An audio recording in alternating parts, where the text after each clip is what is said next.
Good evening and welcome to the MatthewJ Show. So glad you could join us here. Another hot and steamy day here in Philadelphia. It's like our fourth or fifth, heat wave. But, we will get through it. And this is a great night to be watching the MatthewJ Show. We have a special guest, the one and only Michael Voss. Michael and I have shared many panels over the last couple of years. It's going to be an engaging and looming conversation. Any starting words, Michael, you want to get out there? I'm going to try my best to keep up with you, and I look forward to any comments from the chat, of course. But we've got it's been a wild month, and I'm looking forward to talking about that and anything else you want to go through. Great. And Michael, let's get started immediately. What's happening in New York City and New York. And I was just looking at something that the New York Supreme Court blocks New York City Mayor Adams' attempt to pause migrant arrivals. Now, I think this has primarily to do with the busing that was coming from Texas, where Governor Abbott was sending that. Do you think that Adams is just doing this to show people that he's attempting to slow the illegals coming into New York City, or was there more substance to this? No, there's a little more substance to it. I mean, it's mostly posturing, but let's remember that he has gotten in trouble with the Biden-Harris administration, with many Democrats, in trying to reinforce and remind everyone that New York State can't deal with the illegal aliens that we have. New York City can't deal with the illegal aliens they have. It's 150,000 illegal aliens. 20,000 came from buses on Texas. So there's 130,000 that found their way to New York and entered. And because of the open border system, they're now in New York City, destroying the infrastructure, just like with Boston, with Chicago, with LA. We're seeing this across the country. Michael, what are they being provided with as far as stipends? Are they getting free medical care or free housing, Yes. free trans Yes. passes, or what exactly are they getting? Pretty much everything. They get housing. Now, they have already filled all of the hotels.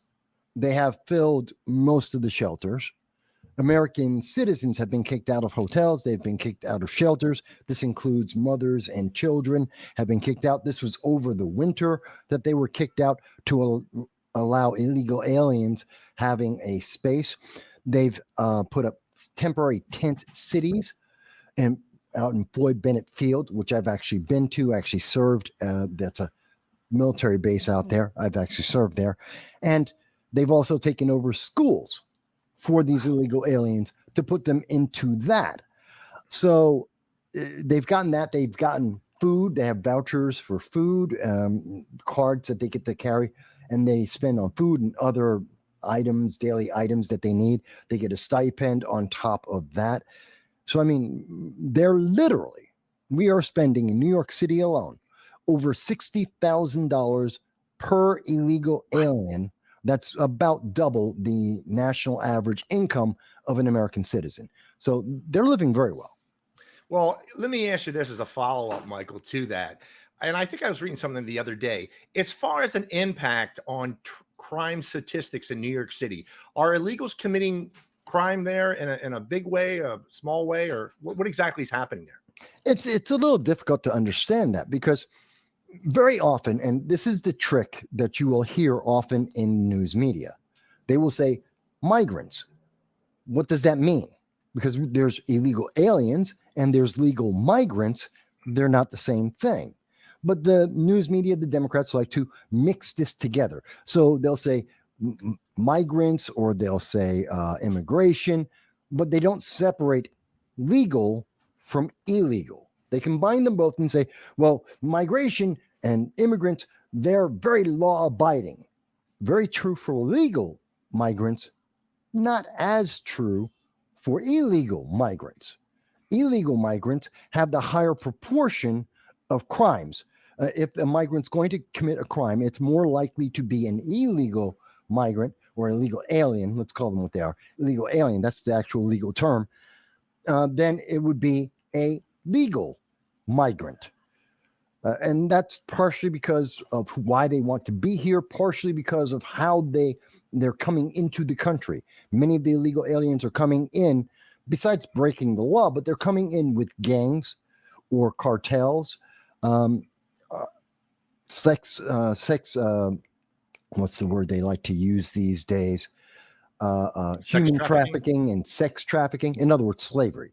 It's actually slavery. It's modern day slavery, but you say that and that upsets the sensibilities of many in the left. And they only have their image is, well, that only means the 1800s in America. It's stupid. Michael, There's more are we talking about petty crimes, or are we talking about felonies, or what exactly are we looking at everything. as far as crime data? We're talking about all of it. So if they're going to commit a crime, they're more likely to commit all crimes, including violent crime. We see a higher prevalence of violent crime, with especially if they're associated with gangs or any of the cartels or any of human trafficking, any slavery. Then there's going to be a higher incidence of that, especially also with drugs. You're going to see that, and we see that very often. And the key is, it's not all of them, but you don't need that. There is recent studies have shown that somewhere between every one person, the recidivism rate, I hate that word, recidivism rate, which basically means repeat criminal activity. Yes. Is you have a handful of people, about 10 to 20% of the criminals out there that have been caught will commit crimes again. And with the current bail reform, we have seen them commit crimes 12 to 15 times each. Michael, what role is the Manhattan DA doing here? Are they lenient when it comes to illegals committing crimes, or what's the story on that? Alvin Bragg, it depends on their political stance, quite honestly, as best as I can understand it. You're talking about the Manhattan DA. His name is Alvin Bragg, a multimillionaire. Isn't that nice? Who has a very, very strong political allegiance. We saw that with the way he was handling not just Donald Trump, but look at how he handled the 2020 mass rioting, mass looting, the BLM riots that helped destroy New York City. Yeah. And when you look at what he did, he took 6,000 people who had been correctly and duly arrested for second-degree rioting, for looting, for destruction of property, mayhem in general.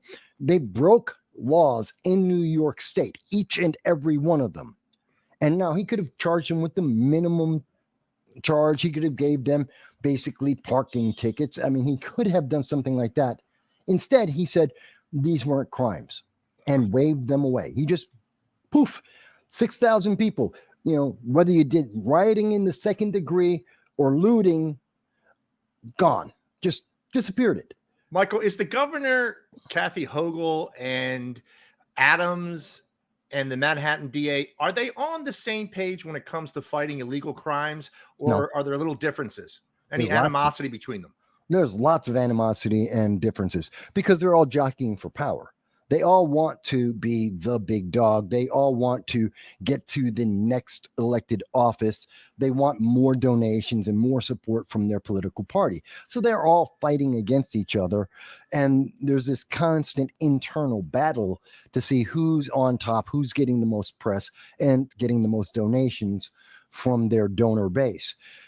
So they're constant. And none of them have the same belief in far left policies. I mean, when you look at it, look at the Democratic Party. You'll not hear Bernie Sanders isn't saying the same thing as AOC, but they're both socialists and they're both have the same socialist idea. Even AOC and Ilhan Omar and Cori Bush, Anna Presley, they're all in the squad. They have different voices. They have different objectives. So no, they're all squabbling. The only thing they have in common is orange man bad, MAGA is evil, and give them more money. That's about it. No, I'm glad you clarified that, Mike. I was curious about this. Now, I know this was a few months ago, or it might be ongoing, but I want your thoughts, Michael, on, do you think positioning the National Guard in the New York subway system or anywhere else will actually deter crime or have an effect whatsoever? It hasn't. I don't even have to guess on that. It is a fact. We had 750 members of the National Guard were activated by Governor Hochul, which instantly tells you there is a crime problem. Full stop. You cannot say crime is not an issue or that people are safe if you have to activate 750 members of the National Guard. That's an oxymoron. It's absolutely opposites repelling each other. You can't say that. So we put them into the subway, and we have continued to see people getting shot, getting stabbed, getting mugged, getting thrown onto the tracks. That equals failure. Absolute, no questions asked, failure. So no, it was useless. It was meant to make tourists feel safe so that they will continue to come to the city and spend money. But the citizens never believed it in the first place, and they've continued to conduct their lives like they normally would, wearing body armor or being armed themselves to better protect themselves. Okay. Because no, Kathy Hochul she didn't do this to make people safe. Michael, usually I come to New York City maybe once a month or once every other month. Mm-hmm. What would I anticipate getting off in Midtown or getting off at the new Amtrak station? I know it's been there for a year or two. What would I see illegals out in front of some hotels as I go through Midtown or not? Of course you would. You'll see illegal aliens everywhere in New York City, but you wouldn't necessarily notice. There's nothing. Let me try and phrase this. There are illegal aliens from everywhere in the world. Everyone in the world is coming to America. That's a fact. Right. We have more people trying to get into America from every country in the world than there are Americans trying to go anywhere else in the world. That is a fact by multiples of magnitude. So you're going to have illegal aliens from not just Angola, not just Chile, not just Lithuania, but everywhere else you can think of. So you're not necessarily going to notice who's the illegal alien that might be there. They could be from Britain, and you wouldn't necessarily know. No, I guess I should have been more specific. I envision these things like what's happening back in my home country of Ireland, where the illegals are actually out in front of in tents, going block long in front of some of the tourist hotels. You don't still have that. Like if I came out of say that, for example, the front of where Madison Square Garden is and some of those hotels or that hotel across the street, you wouldn't necessarily see them sleeping in tents out in front of the hotels. No, that's where the tourists are. And unlike in California, where Gavin Newsom, the governor of California, goes around every so often whenever there's an event that's going on, then they sweep on through and push out all the illegal aliens so it looks like they've actually done something to help people. No. In New York City, we just don't let them in the first place. We have a homeless problem, and you go into the subway, you will definitely see it no matter where you are in downtown or anywhere else. But you won't see it in Madison Square Garden. They keep that pretty clean. They keep that pretty open. But yes, you will see tents under various if you're looking under various bridges, if you go into some of the back alleys or the side streets that aren't the big tourist spots, yeah, you'll see homeless people all over the place. A real quick question, Mike. Mayor Adams, wasn't he former NYPD? Yes. Okay, what is his current rapport with NYPD? Is it tight? Is it distant? What is it? Mixed. I don't think he was the most loved of the police officers when he was in. He was more administrative than he was operational. And so there's a difference. It's kind of like in the military. You have one wing that is more paperwork oriented, more logistics oriented. And then you have another wing that's more on the street, actually dealing with the crime and the criminals directly. So you have those two different divisions of that. And Mayor Adams has always been more so towards the paperwork side than the actual on the street dealing with crime side. He has a lot of problems, and there's a reason why his campaign, his people were being investigated by the FBI. Of course, you could say that about most New York politicians, most Chicago politicians. There's a lot of corruption because it is so one party total control that breeds lots of corruption. But most of the people in New York City, many of the common people who don't pay attention to politics a lot, but they're paying attention to what the results are. they have always felt that Mayor Adams has been ineffective, but too protective of police. The police have always felt that he's never supported them enough when it comes to a critical issue. Michael, how about handling the pro-Palestinian protest a few months ago in New York City campuses? What kind of grade would you have given the police? Was there any friction at that time, or did the police successfully execute removing these students? Have you seen the news? Well, we're gonna see it in about 2 or 3 weeks. Campus returns. You're gonna see the same bullshit. Well, it's the same thing all the time. So no, they did a horrible job. Relative to what you call a good job and a bad job, were there kids being set on fire? The buildings get set on fire. Windows were broken, doors were broken. Students tried to take over buildings. Yes, that all happened. So if you're counting that, that's a failure. But was anyone killed? No. Were women sexually assaulted? Yes. So it's how do you count it? Most people would say, since the media stopped talking about it, it was a success. I don't. The media stopped talking about it because it made Democrats look bad, and so they couldn't fortify the 2024 election. Michael, were there outside actors that were actually magnifying what was going on, not just the students? Absolutely. We know for a fact that multiple news media outlets on the left are determined that the individuals at each of the campuses were outside actors. They were not students, they weren't teachers, they weren't faculty. They had no purpose, no reason to be on those campuses other than they were there to be an activist, to try and incite riots and fighting, and to get head.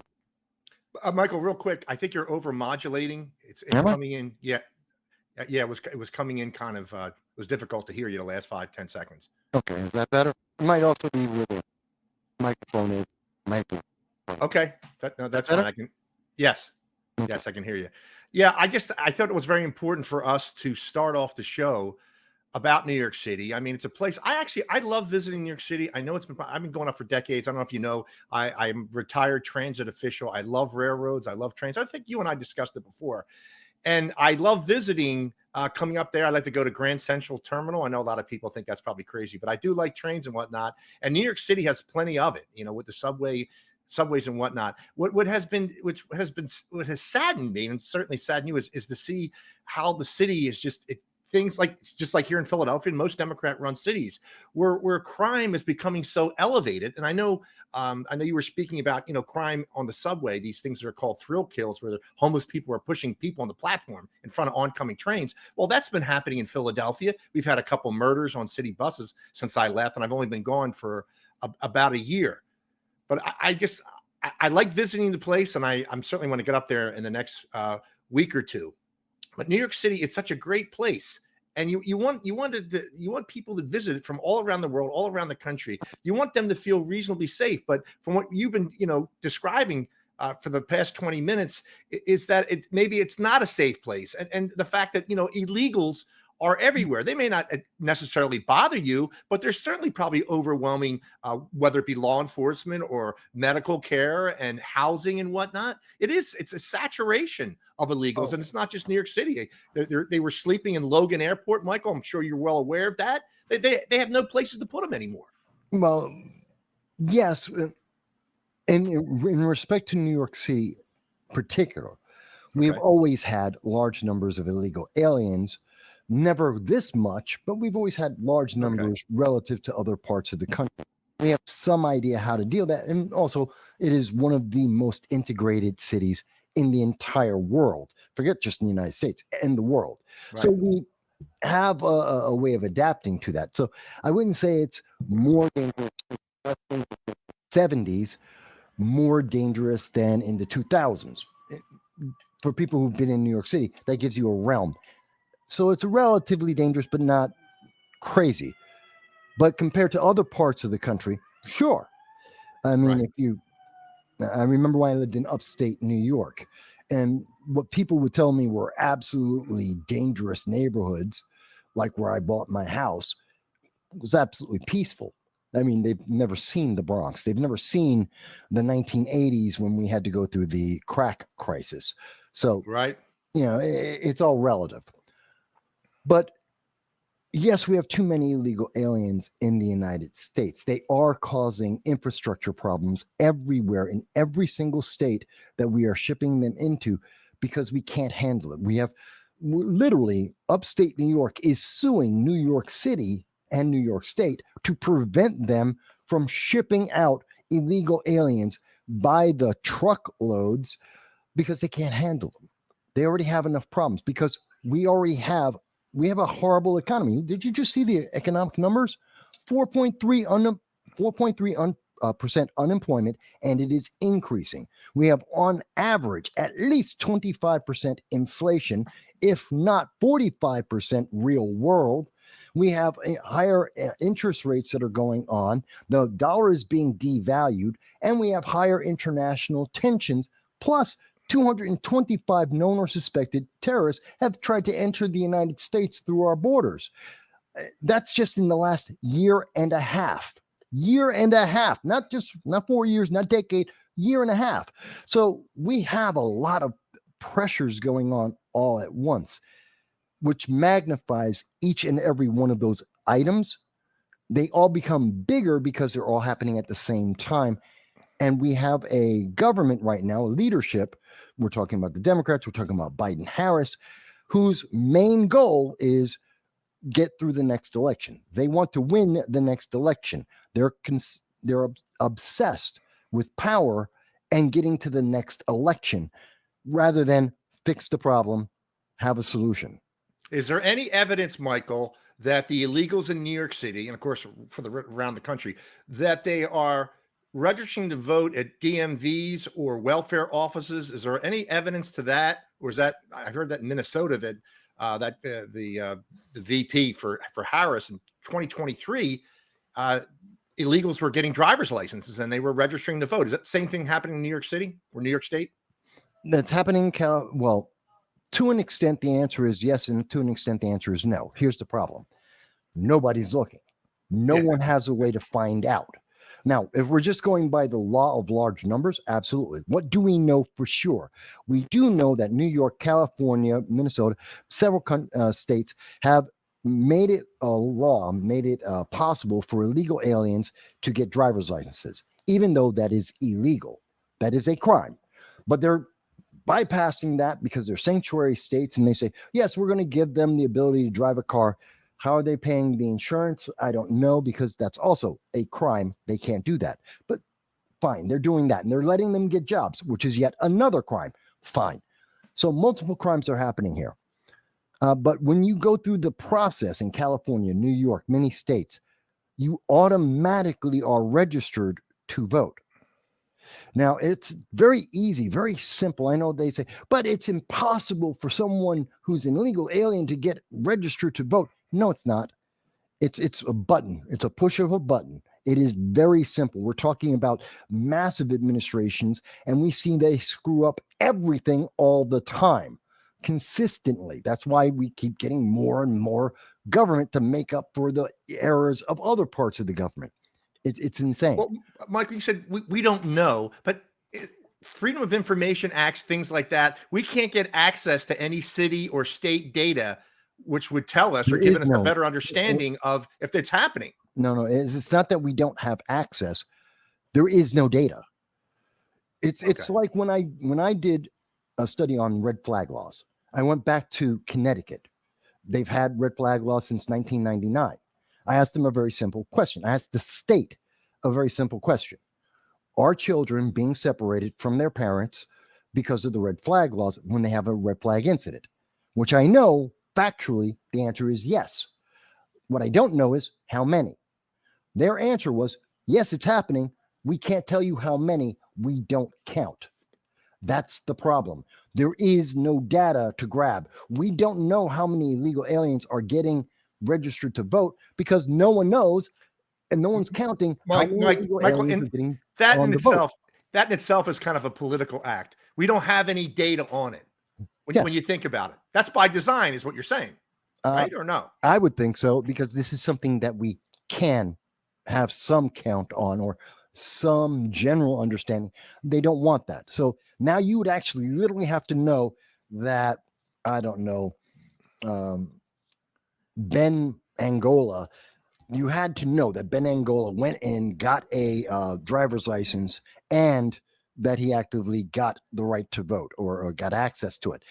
And if you didn't know that with the exact ID number for him, you would never be able to track it. Okay. Listen, It's devious. It's no, really devious. it is. No, I'm glad you clarified some of that stuff, Michael. I wasn't familiar with that. Listen, we have a lot to go over with, but I want to stay while we're in New York City. I have to get your thoughts and your spin on this. The elephant in the room to the MatthewJ show is September 18th in New York City. And you know that's a big date if you're in MAGA and whatnot. How do you think that how will that go? Will they defer it again to a later date, or will they actually sentence President Trump? And is it possible, Michael, that they could remand him to Rikers Island immediately, or would there be a different process altogether? Okay. Almost didn't know what you meant, but yes, it's September 18th is when we're supposed to see Donald Trump get sentenced. He's already lost, so it's a matter of sentencing. Although he has an appeal going in, we'll see how that goes. One, they can't put him in Rikers. Can't. He has Secret Service protections. It would not be possible to have Secret Service with him in Rikers. He would absolutely have to go to either an abandoned prison or into a home, restricted home. Trump Tower? Trump Tower? Basically, Trump Tower. He would be restricted in place. He couldn't leave Trump Tower. I know there's a word for it. I forgot it right this second. So those would be the only two choices because of the Secret Service, because of the national secrets that he's had access to. He would have to be protected in that way. Do I expect that if they could, they would charge him? Yes, I've said it publicly before. They would probably give him 2 years, at minimum 2 years, just to silence him and to try and emphasize he's a felon, he's a bad guy, he's in jail, don't vote for him. I don't think that would actually stop anyone from voting for him, but that's what they would try and do. I think that's all going to fail. We know he has limited immunity according to this the Supreme Court. We know that most people have looked at this entire case against him where there was one action that he was charged for 34 times over and over for the same one act, and they magnified it to felony levels. This is completely corrupt. Everyone knows it, and everyone expects it to be thrown out. It's just, this is what they do when they don't have an actual candidate that can beat him until they can get past the election. This is just window dressing. Well, let me put this scenario at you, Michael. Is it possible they say, okay, you're guilty, we're going to give you a year or 2 years, but you don't have to start serving until November 6th? Do you think that they won't incarcerate him immediately, or will they just say, okay, we won't interfere with the election, like they haven't already done that? We're going to wait till November 6th. And I think the damage is done because obviously the Democrats and their media accomplices will run with this. They're already running with this convicted felon, sex rapist and all this other crap. Nothing they are doing is trying to help Donald Trump, and nor has it have any kind of positive benefit towards the election. They could care less. All they want is, they wanted the headline, they wanted the mug shot, but that worked against them. They wanted the headline, Trump guilty, because they felt that would justify all of their fears and their fear mongering. Didn't work. And they're going to want to put him in jail the earliest second that they could. But because we're talking about Secret Service, we're talking about what kind of facility would have to be, what kind of logistics that go along with that. Even if they wanted to, they couldn't put him in jail the same day or in November. We're looking at the soonest that he would go into a jail or a lockdown would probably be December of 2024, maybe January of 2025. And even then, if depending on the election, you would see that deferred. And this case is going to get overturned long before the next 4 years. It's going to go straight to the Supreme Court, especially if he wins. And I think he will. And it'll go straight to the Supreme Court and they'll immediately rule on it and throw it out. Well, Michael, I maybe I didn't convey this too. Is this possible that Trump loses and then he goes right to jail November 6th? Do No, you know what I'm saying? Like, what if he doesn't loses matter if in he wins or November? loses. Doesn't matter if he wins or loses. We wind up with the It same still has to go through scenario. the appeal process. Well, it's not the appeal process. It's the logistics of Secret Service. Okay. That's the key. He has to have Secret Service with him. You can't do that in a regular prison. So he has to be in an abandoned prison or in his house arrest. That's what I was thinking of. It has to be one or the other, and they have to work out the logistics of that. No matter what else is going on, it can only be that. I just think, Michael, they love optics. The media, the Democrats, they love optics. But I know what you're saying, and of course, that sounds logical from a Secret Service perspective. Now, if we could just slide over to my state and Butler, Pennsylvania, given what transpired a couple of weeks ago, I know we can go through the whole investigation. I just, watched another video of the kid scampering around the roof minutes before he took the shot, and Trump's still on stage. Me personally, I think this was a deep state operation. It was allowed to happen. I'm not saying the kid was part of the conspiracy. He was probably just a bit player. So what I'm trying to get at this, Michael, to connect what we just talked about in the last 5 minutes, is if the deep state is willing to let it ride like that, where President Trump was a sitting duck, I think it wouldn't be too far of a stretch that something happened September 18th, as far as incarceration is concerned. If they don't care about that, if they're looking at putting them in jail for 900 years, I think anything is on the table with these nuts. I understand why some they definitely present themselves in that manner, but there is organization to the chaos out there, and there is a leadership that knows that they want people to be afraid, but they don't want them to feel like their back is against the wall. In most cases. Now, mind you, what we saw in Butler assassination of Donald Trump is a net result of this fear mongering that we've been seeing consistently for over 7-8 years now by the left. Be afraid, be terrified, Orange Man bad, Hitler, the world is going to end, and there is no choice. Oh, by the way, we have a zombie for president, part-time president. That's Joe Biden. Kamala Harris has failed at everything she's ever done. Oh my God, what are you going to do? And they created the environment that allowed that kid to be warped in his view of the world and to take extremist action that no one supports. And then when they got caught, said, "Oh my goodness, how could this have possibly happened? Who could have put all those dominoes in place and wait for him to trip into them?" Which is really disingenuous.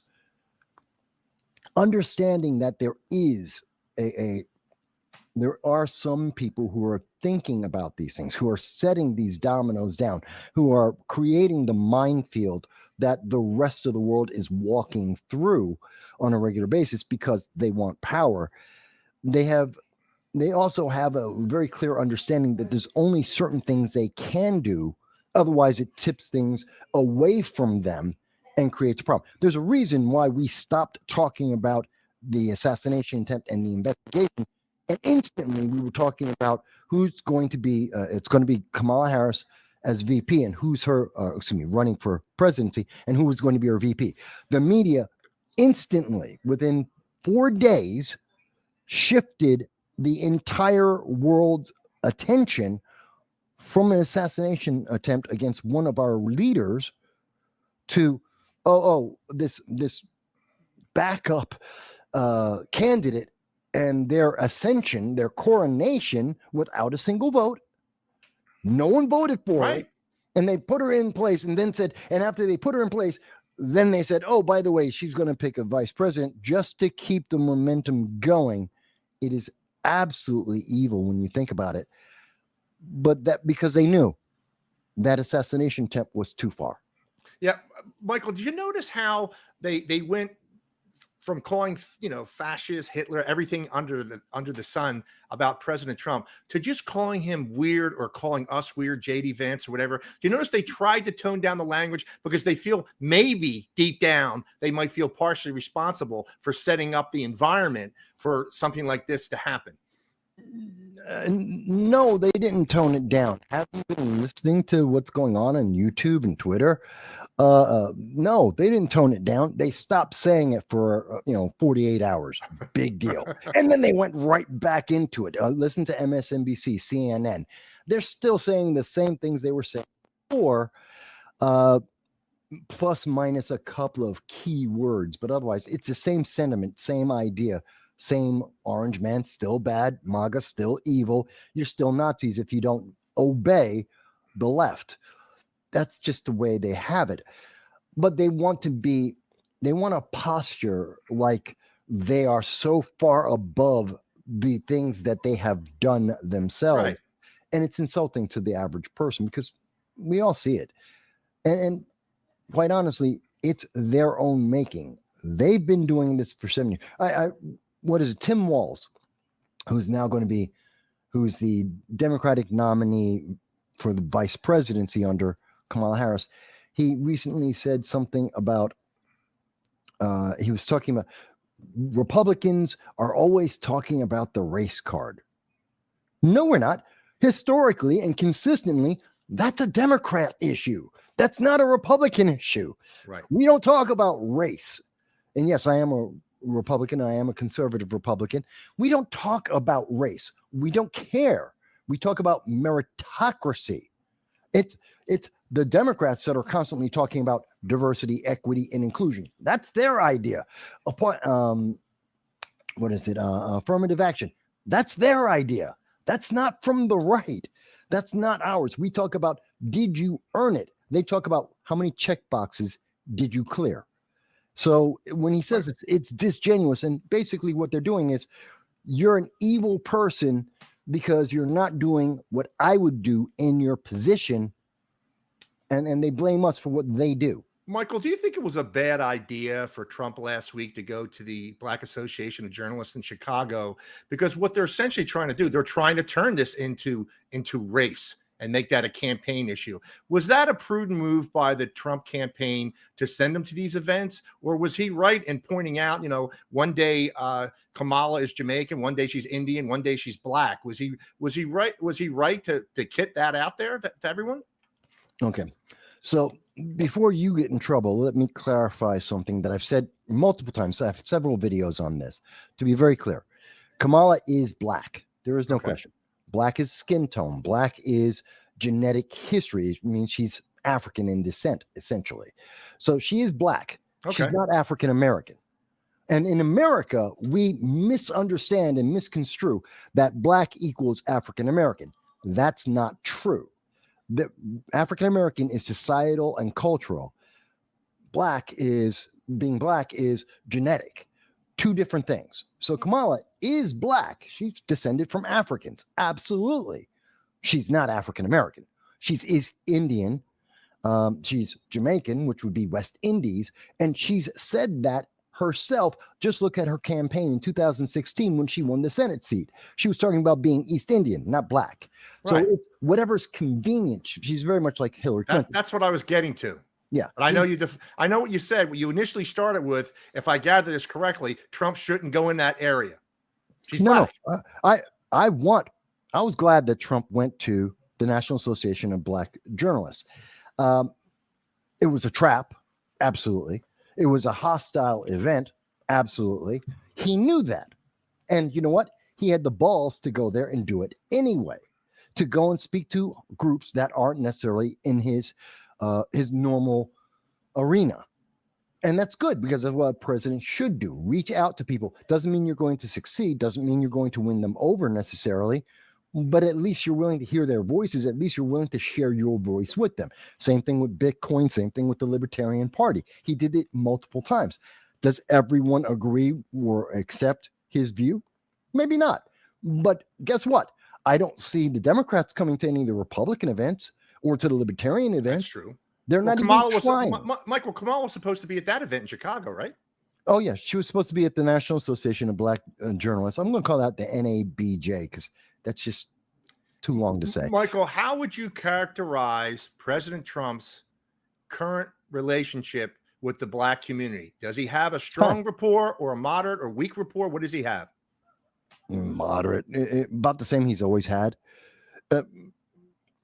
Democrats don't have some kind of great love. Black people don't run around going, I love Democrats. No, they don't. Yeah, that's They true. don't care.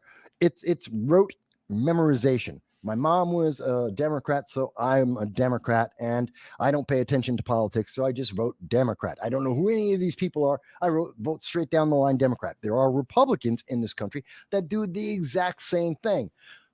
Family's Republican, I just vote Republican. Don't know any of these names. I just vote straight down the line. There are literally machines around this nation where you can just hit a button and it'll automatically vote for you straight down the line, whatever your party is. So there's nothing you can do about that. But it's for the people who do pay attention. They look at Donald Trump as the candidate based on his issues, what he has actually done. Same thing with all the Democrats. And we work it from there. So it's not like he's like the Democrats have some extra special space that they obtain. Yeah, I see. Michael, New York would never be in play for President Trump. Would it? Sure it is. There's a potential he could win in New York. Well, it's not realistic potential. It's not a number that you can count on. Absolutely not. Well, you went to his visit, right? In New York City? Yeah, I was here. How was it? How was it? When he came to the Bronx, we got about 10,000 people reliably inside the park, about 10,000 people that were there to watch him. There were 4 drones in the air, 2 helicopters in the air 3.5 hours before he actually got onto the stage. He was very well loved, a lot of positivity amongst all the people that were there. And as people can see from my still photos, people of every nationality and type that you could possibly want that's in New York was at that event. The problem is people are voting Democrat not because they love Democrats. It's because they want the free stuff. They want the government aid. They need that system, that chain of power, because it keeps them going, because we've made people dependent on the government. So if you change that government, if you shrink that government, these people no longer have a safety net. They no longer are getting their free stuff. They now have to put effort in, and they have to put effort into things they've never had to do before. People don't like that. It breaks their routine. It makes it life harder for them. They're challenged more. They have to be more meritocracies and earn what they're going to be receiving. People don't like that.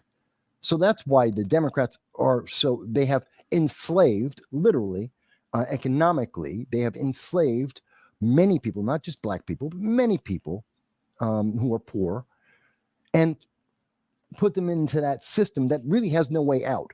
Right. Michael, how many counties in New York State would you consider Trump country, or is there any counties in New York that would vote for Trump? Upstate New York, most of it. Most of it. There are 62 counties in New York State. Most people don't realize that. Everyone thinks of New York City, and that's about it. Maybe they think of Albany as well. There are 62 counties in New York.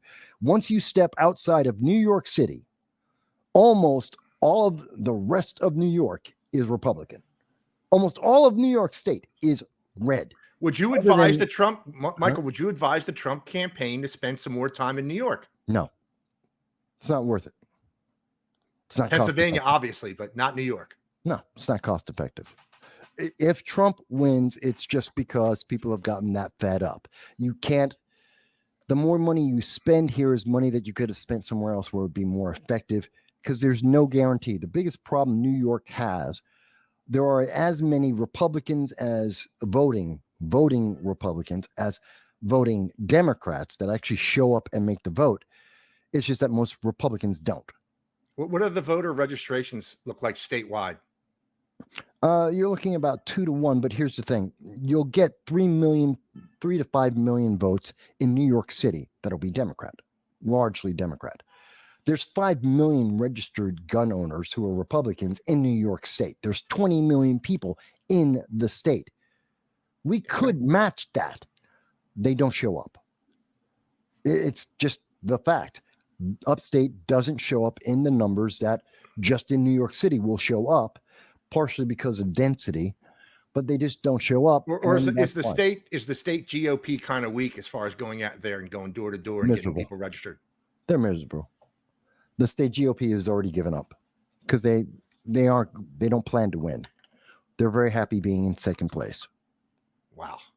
You know, Michael, I was at the Trump Wildwood, New Jersey rally, and I'll tell you, it was a sight to behold.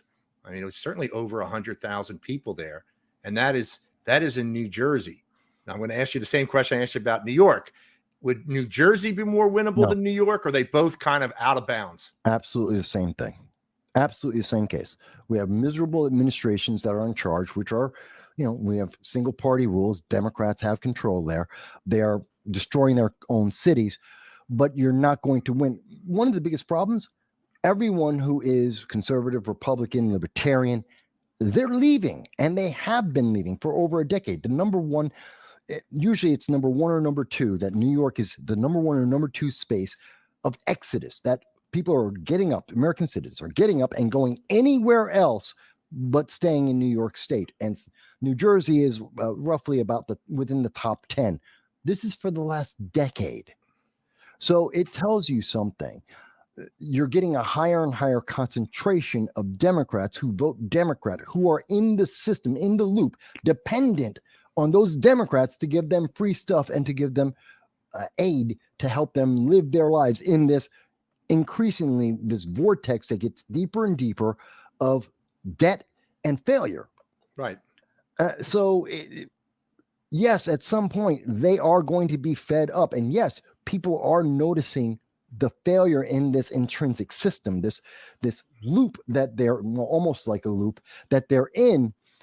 And at some point that will change, but why invest the money in it now when I have no guarantee? This is the moment it changes. Michael, are you near AOC's district? Very near it. Yeah. Okay. I look at some of the YouTube stuff and some of the events that she holds, town gatherings or whatever. It looks like a lot of it's hostile. How does she win the election then? Because she's a Democrat.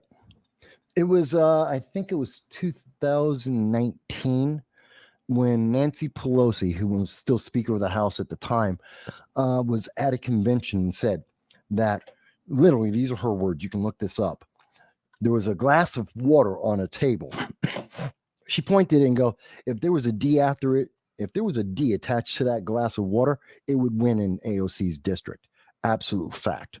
She got lucky that she was cute and caught people's attention when, literally, this is how AOC won her seat. She was cute, caught people's attention, and the Democrat incumbent didn't do anything to try and stop her because he thought it was a joke. Because there's an 88% probability of every incumbent member of Congress will get reelected. 88%. They're more likely to die in office than they are to be voted out. So he didn't care. He didn't try. And he didn't expect that this cute girl was going to get enough attention online to get the momentum in a off year. It was a election year that wasn't presidential. It wasn't a presidential race. So lower numbers, lower turnout. He didn't think she'd actually be able to get people to show up. She did. Why is the public so enamored with AOC's image? Like, can She's you young. see 5 or 10 years from now, Michael, her running for president? Is that possible? Yes, absolutely possible. She'll lose. That's like Jill Stein. She runs every year, but she loses. You've got Howie Hawkins, runs almost every year. He loses. You have certain people that constantly run. Doesn't mean they're going to win, but we know they run every time. Will we see AOC run? Yes. And when she does it in 2028, when she will be legally of age, she won't be running as a Democratic Socialist because the Democratic Socialists are losing. We've already seen Jamal Bowman get kicked out. Cori Bush is about to lose in her race. People are not happy with progressives, just like they're not happy with socialists or communists. So until they reinvent themselves and come up with a new name for what they are, you're going to see AOC. She's backing off and just becoming a general Democrat. She's more of a moderate Democrat. No, she's still a progressive. Where would you put Hakeem Jeffries on this scale, Michael? Where would you put Hakeem Jeffries? He's a progressive. He used to be a member of the Progressive Caucus. In fact, he used to lead the Progressive Caucus until he became head of the House Democrats. So he is a progressive. He's a big time blowhard. I mean, I get a lot of play out of responding to him. A Mhm. lot of people like when I go on there. But I was just wondering, I go after him because it's unbelievable, like the amount of hate towards MAGA. It's in every single tweet. How can you the demonization? I know you talked about it a few minutes ago. It's what's happening, culminates in what happened in Butler, Pennsylvania. You do have to take it down a notch every once in a while, but they have no intention on doing that, right? Seems not, because it's the ultimate bad guy. It's, again, there's a demon. I'm a demon hunter. Don't you want to support me, or do you want the demon to kill you? Look at, if you boil down the language to what is it saying and making it as simple as possible, that's how they have portrayed it. They're fighting against you call it a demon, you call it a dragon, whatever you want to call it. They're portraying themselves as the good guys fighting on behalf of you. Now, mind you, these good guys fighting on behalf of you are filled with corruption. Look at Robert Menendez out of New Jersey, who just got convicted of, he got caught the second time, not the first time, Yeah. the second time, caught with gold bricks. I mean, come on. It's crazy. They're not good, intrinsically good people. Right. Nor are they trying to do anything intrinsically good for you. They just want you to think, to feel Right. like you're, and that's their big thing nowadays. Feel. They want you to feel. And if you Michael, feel good, it's good Michael, enough. I'm going to ask you a question. I hope you know a lot more about this than I do. Jamie Raskin says he's not going to acknowledge the Trump win, and they're going to fight it tooth and nail. You know anything about that? Or how would they keep, if Trump won, how would they keep him out of the White House? Same way that they tried to do it in 2000 with Al Gore. Same thing that they tried with Hillary Clinton. They've tried this several times. It's not new. It's the same thing that they were screaming about in 2016 and 2020. Oh my God, you can't do that, because that's what Democrats do, because that's what Democrats have done repeatedly. It's the normal process that the Constitution allows for, to have challenges, to contest the verification Well, I of the agree with votes. you. They And criminalized it. They criminalized it for our part. well, they actually tried to criminalized criminalize it for us, but this is the same thing they have done themselves. And what they're going to do, and what Raskin is promising to do, is the same thing that we did, that they have done, which is in the Constitution. But it'll So, be, Michael, the way it's going to be different this time, if Raskin and his Democrat pals go this route, No. you know it and I know it. It's going to inflame the public. You might have a repeat of the summer of 2020. If they don't get No. what they want, they take to the streets. No, that won't happen. It won't happen. Here's the problem with, and I do believe there could be a civil war coming at some point in the near future. I do see that tensions are getting there. But here's the problem with Republicans, or here's the thing that Democrats and the left count on. One, there are so many disparate, different groups of people across America that no one's pissed off to the level of creating mass riots at the same time. Right. You've got different groups, different ideas and religions and backgrounds and intelligence, every reason. We're all at different temperatures, and they're never all lining up at the same moment, at the same time, that would cause us to riot. The second thing is, it is conservatives and Republicans and even libertarians that are more right-leaning are less likely to go out and riot and to cause damage. Not that they won't protest, of course we will, but less likely to become violent in that protest, to do damage in that protest. Because think about it, the right is about following the law. Right. They're about law and order more than all the other groups. So they're going to follow the law more likely. They're going to fight within the structure of the law more likely than others. That means they're less likely to have riots, to have destruction, to have violence. Not to say it's impossible, but that's why you almost never, whenever you see the right going out to protest, you see a massively diminished police presence. Why? They're not worried, because there's almost no likelihood that something's going to go wrong. They're worried about the left. The left, when they get as soon as the left show up anywhere, there's going to be a fire. There's going to be looting. There's going to be someone who's going to get stabbed or shot. I guarantee you, Chicago this month is going to be in flames and people are going to be shot and stabbed. And I'm not talking about it's August in Chicago. So, of course, no, I mean, on top of the normal Chicago, 100 people every weekend Let me being stop shot and you. Let killed. me stop you, Michael. Do you believe that because a lot of the pro-Palestinian demonstrators believe that the Democratic Party hasn't gone enough and using their leverage against Netanyahu? What would spark this rage that you're talking about at the DNC convention? Okay, they're not pro-Palestinians. Let me get that right, because there is no Palestine. You're talking about pro-Hamas. Right. They are pro-Hamas terrorists. They support terrorism. They support genocide. Let's call it what it is, because this is about governments. And the government of Gaza is Hamas, duly elected, absolutely, but it is a terrorist organization whose purpose is to commit genocide first against Israel, then against the United States and Europe as they can. That's Michael, is Hamas, and just to clarify, is Hamas a political party in Gaza and however they rule Gaza? They are, and they make up the majority. Now, let me slide over to Lebanon.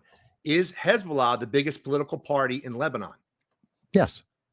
Okay. So they have political control and they have a military they have paramilitary. They have military wings. They have political policies and pressures as well. I don't think most people don't know that, Michael. I'm telling you, most people don't know that.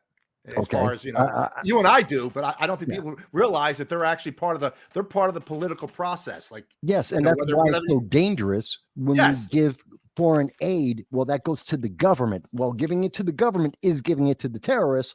You're literally aiding and abetting terrorists by giving humanitarian aid to real that quick. government. Do you believe the UN is playing a role in the terrorism in Gaza? UN members or employees? Some of them depends. Again, some might be doing it because they don't realize it. Like the failed pier, by the way, no one talks about the pier. It's already gone.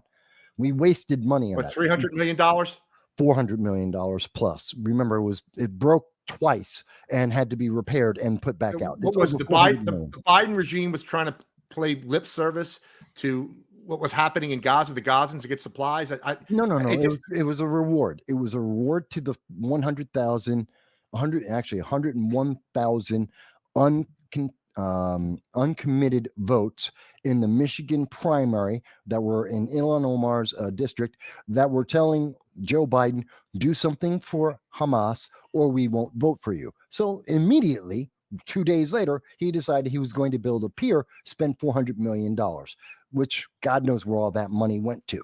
So that's why that was done. But I think there's a question you asked earlier into this. Let's step back a little bit. So why are we going to see Chicago burn? We understand there is an entire wing of the Democratic Party that is pro-Hamas, that support genocide. They went to Harvard. They went to Columbia. They went to Binghamton University. They absolutely believe in genocide if it's if it's for the correct political organization, the one that they approve of, then it's absolutely okay to have genocide. That's what they support. That's what they have been supporting. Those guys are going to go over. These are the same people who said it was perfectly okay to have an autonomous zone in Portland, in Austin, in Seattle, in Brooklyn, in Atlanta, where children were killed. And these same people are more than happy they're going to show up in Chicago and they're going to burn it down, because when they don't get what they want, which is absolute subservience without question, and the second they don't get that, they break something and they burn something every single time. Let me say Tim something. Walz actually knows it because he helped support it. Right. Well, Michael, I actually did live reporting from Princeton University and the University of Pennsylvania in the last couple of months when the protests were continuing. When I was at Princeton, what I did notice, and I listened to a couple speeches, they weren't exclusive to pro-Hamas. It was a smorgasbord of leftist groups that came on that stage that were spewing out all kinds of hatred and whatnot. Well, And, you know, waste not, want not, yeah, yeah. it's Well, I got mean, them there. and real quick, I just wanted to connect this other thing. I briefly asked you this a few minutes ago or 20 minutes ago. I should have expanded on it. We are 2-3 weeks away from the start of the opening of campuses and universities. Do you believe you're going to see a repeat of what we saw in April and May in New York City and other places around the country, here in Philly? Do you think the protest will reignite if the conflict is continuing and ongoing in the Middle East? No, no, because it was never about the conflict in the Middle East. They don't care. It's not about that. It's about what their teachers care about. It's about what the politics cares about. And they've moved on. Their argument, the whole point is that they're upset with people who don't obey what they do. They want to get Orange Man bad. This is about Netanyahu. It's about Donald Trump. It's about having control over these countries and their direction. They will protest 1 hour after the November 5th election is called. There will be riots in 22 cities across America. And oddly enough, all 22 will be the largest Democratic strongholds across America. Right. This, mark my words, because they did that in 2016. They're going to do it again, except maybe a little bit more violent. You're going to see a little bit more fires, a little bit more people getting shot and stabbed. But it's going to happen because they don't have power. So the colleges are going to move. They didn't care about Palestine. They don't care. They never cared. I wondered why, what they felt about it. And the thing is, just think about, Michael, all the billionaire Jewish donors started pulling their large endowments out of major universities like University of Pennsylvania and other places. This has really fractured the left, I would say, this whole situation. No, it's unified them because now they know who they can trust and who they can count on to keep on giving the money. Yes, they pulled money out of MIT and Harvard and University of Pennsylvania. Fantastic. And they got someone else to give them money instead. And now they know that they can't trust those people because they're more committed to their principles than the party. And they want the party. The party said, don't worry about it. The party said, we support genocide. And that's what they wanted to find out. Who supports the genocide? Because they didn't give up on the genocide. You still have the teachers saying that the genocide's okay because Hamas is smaller than Israel. It's still genocide you're talking about supporting. Does anyone not realize that? That the pro-Hamas movement is about supporting genocide? And they have to reword it because if they actually said what it honestly and truly is, then they have to wake up and go, oh my God, I am being evil. I am supporting evil. And we need to remind them, yes, that's what you're doing. Tim Walz supported autonomous zones. This is very important. Tim Walz, who's now the VP, governor of Minnesota, and he's now going to be VP for Kamala Harris. Right. He supported in 2020. He wanted to defund the police. That is a fact. They're going to try and reword that. He tried to defund the police. He supported the BLM Antifa riots. He supported and allowed for an entire year and a half that an autonomous zone was in Minneapolis. An autonomous zone. Do you know what an autonomous zone is? It is when someone rejects every local, state, and federal law so that they can have law of force to get their own way. That is called an insurrection. Right. It should have been shut down. Tim Walz supports insurrection as long as it's for the right political checkbox. That should scare people. Michael, I have a question for you, and this goes along with what you've been saying for the last couple minutes here. I want to get your spin on this. What influenced Kamala Harris' choice for not choosing Josh Shapiro? Why did she? Because most people here in PA and Philly thought he was it. Why did she end up not picking Josh Shapiro? Most people in betting odds on Sunday, I actually covered this on Sunday, betting odds were about 63% that Josh Shapiro was going to be the named candidate. It made the most sense in terms of the electoral votes that Democrats desperately need, in terms of the monetary support that they had, because he's a young individual. He's got a good personality. Everyone thought it was going to be Josh Shapiro. In fact, John Fetterman was pissed off that it was going to be Shapiro, because he didn't like Shapiro. They have a personal beef. So he was the only one coming out against it. Where did Tim Walz come from? Because Shapiro is Jewish. Because Shapiro, it was driven by anti-Semitism, is what you're saying. The yeah, Democrats' Harris decision was they didn't want to touch it. Josh did a 3-month course over in Israel in the IDF. These things, part of the Democrat base, are progressive extremes. he's not supporting Hamas. Yeah, you remember AOC, Bernie. I mean, Bernie says that he wants Netanyahu in jail, and I think AOC is not close behind that. So that is what Harris was probably thinking about, and said we can't go with Shapiro. I don't think she was thinking of it that way. She supports Hamas. So does Walz. So does the Democratic Party. They're all progressives. We're talking about the progressive movement here, and Kamala Harris is a progressive. Right. She's trying to convince people she's not, because they're rewriting her history as we speak. But she is a progressive, and as much as she's anything, because she is somewhat of a chameleon, and she does support the Hamas point of view, as far as we can tell. So yeah, I think that's the sticking point. Is it also possible, Michael, that they didn't want somebody that would be outshining Kamala? Shapiro is much more polished and much more articulate, and they did not want to have Kamala looking not the same. They wanted a guy like the Minnesota governor who's kind of laid back and kind of grandfatherly. They wanted somebody like that wouldn't outshine Kamala. I can't think of a governor that doesn't outshine Kamala Harris. Well, let me phrase it this way. Tell me 2 things that Kamala Harris has succeeded in. Nothing. Make it easier. Name one thing. One of the things as vice president that Kamala Harris has succeeded in 3.5 years. I just need one. Nobody can. I post that question all the time, Michael. Nobody. I know. There is one. I can name one. I can. She was more than happy to go to Tennessee after 3 9-year-olds were killed by a Tennessee trans shooter for reasons that seem to be affirmative care doesn't work. Right.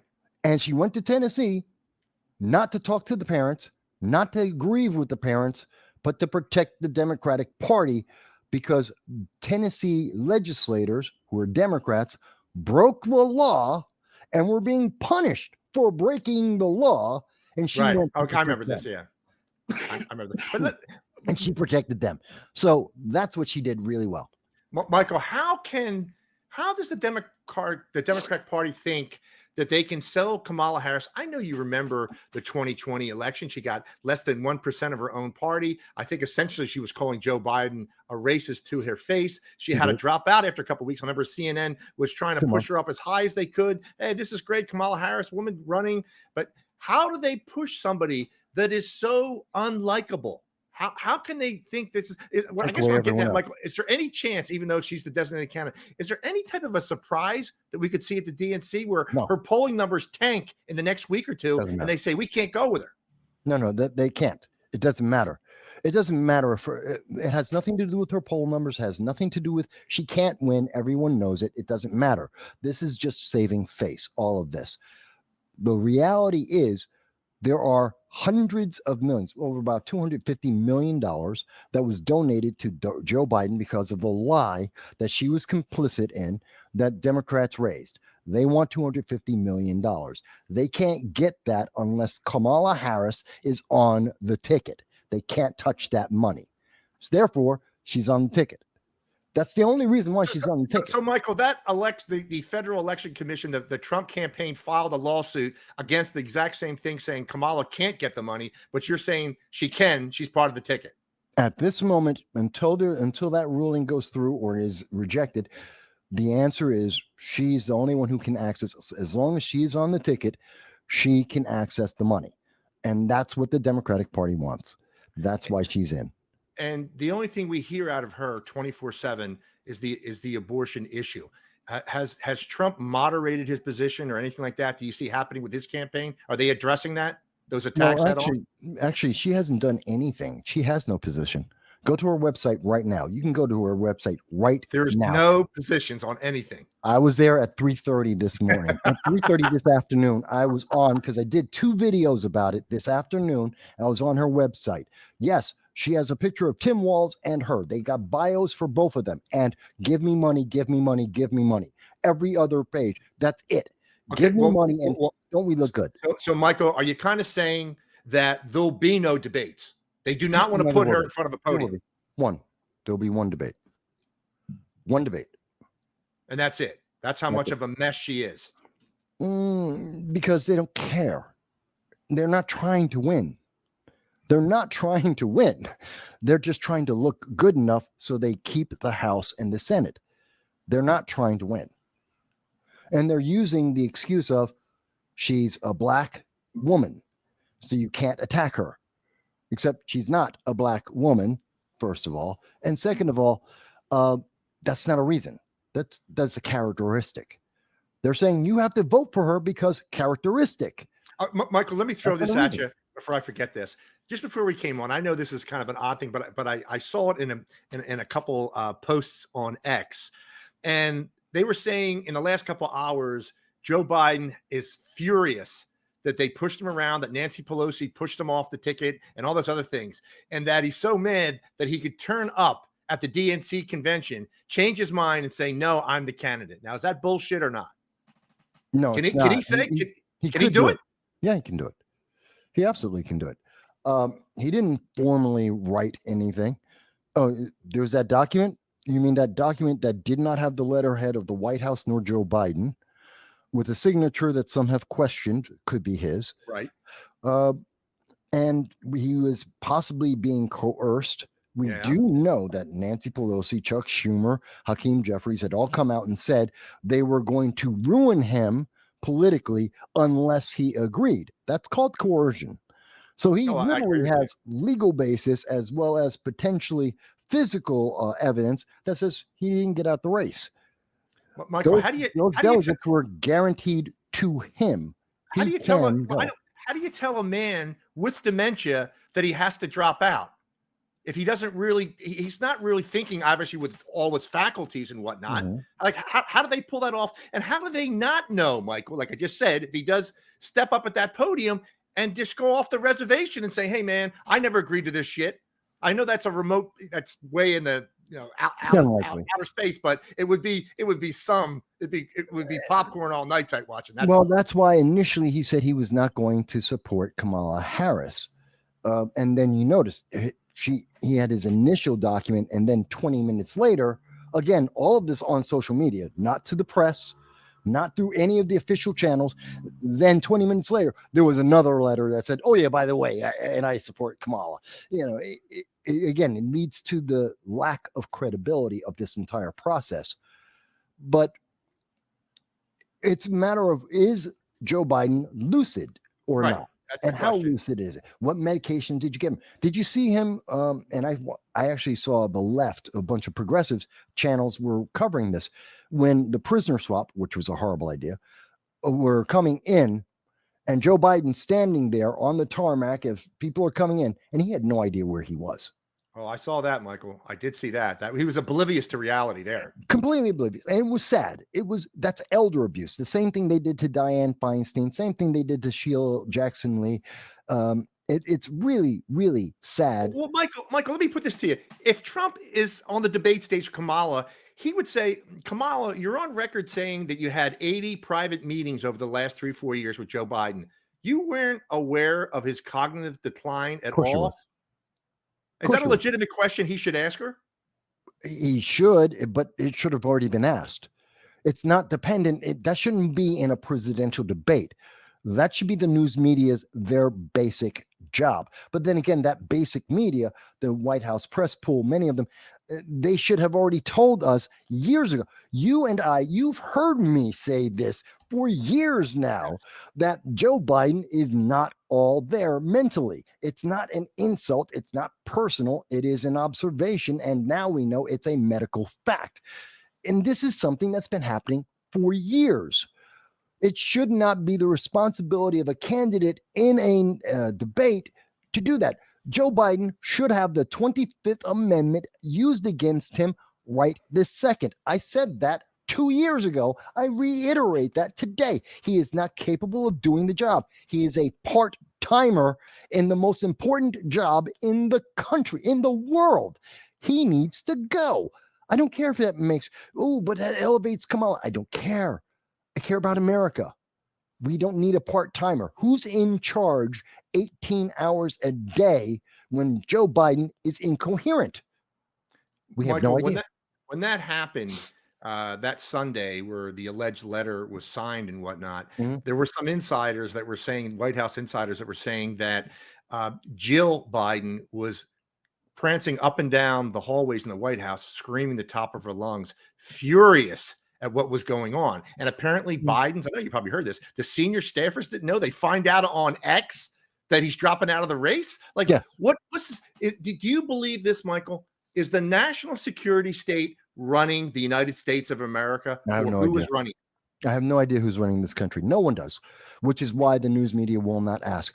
If they know, and I don't think they do, they would have to expose this. Nobody knows. Again, who's in charge of the country 18 hours a day when Joe Biden is incoherent? It's not Kamala, and we don't know who it is. It could be almost anyone. But whomever it is, they weren't elected, and we haven't been told about it. There you go. There you just hit that's the bottom line, Michael, they weren't elected. I see those photos from the Situation Room last night with the Israeli thing ready to kick off, and you see Kamala and Joe there, and there was a couple other people there. I think there were some retreads, I think, from the Obama administration that were around that table. But we, as the American, we have a right to know what's going on. If we're going to be sending your sons and daughters overseas to a conflict, you want to have somebody that has sound mind. And no one has that. Whatever you think of Donald Trump, I think at least he knew how to delegate or respond in a coherent way. But literally, Joe Biden, as you can see, is being led around by the hand by Jill, and apparently Jill and Hunter and the rest of the family saying, "Oh no, we're not leaving this gravy train. You're going to ride this all the way out till January." Well, shit. Michael, we could be not just the Middle East quagmire, but also Ukraine, Russia, possibly even the South China Sea. So this is really, I don't know if the average American realizes how perilous times we are in right now, not just domestically with the open border and the wokeism out of control, but what's happening overseas and how we are bankrolling a lot of things. People don't know. The average person, look, we're about to go into mainstream normal person election season, which only lasts for the average person, goes from about September 1st until the day of the election. That's when the normal people pay attention to politics, and it ends 5 seconds after they've voted. That's what the average regular person. I'm not insulting people about this. That's just the reality of it. That's why all the advertising comes out September 1st all the way to election day. That's it. And it stops instantly afterwards, and nothing really starts beforehand because the average person isn't paying attention. And you're talking about that personality who's more concerned about the housewives of wherever the hell, I don't give a damn, that they're all of a sudden supposed to also be paying attention to what's happening on the international level.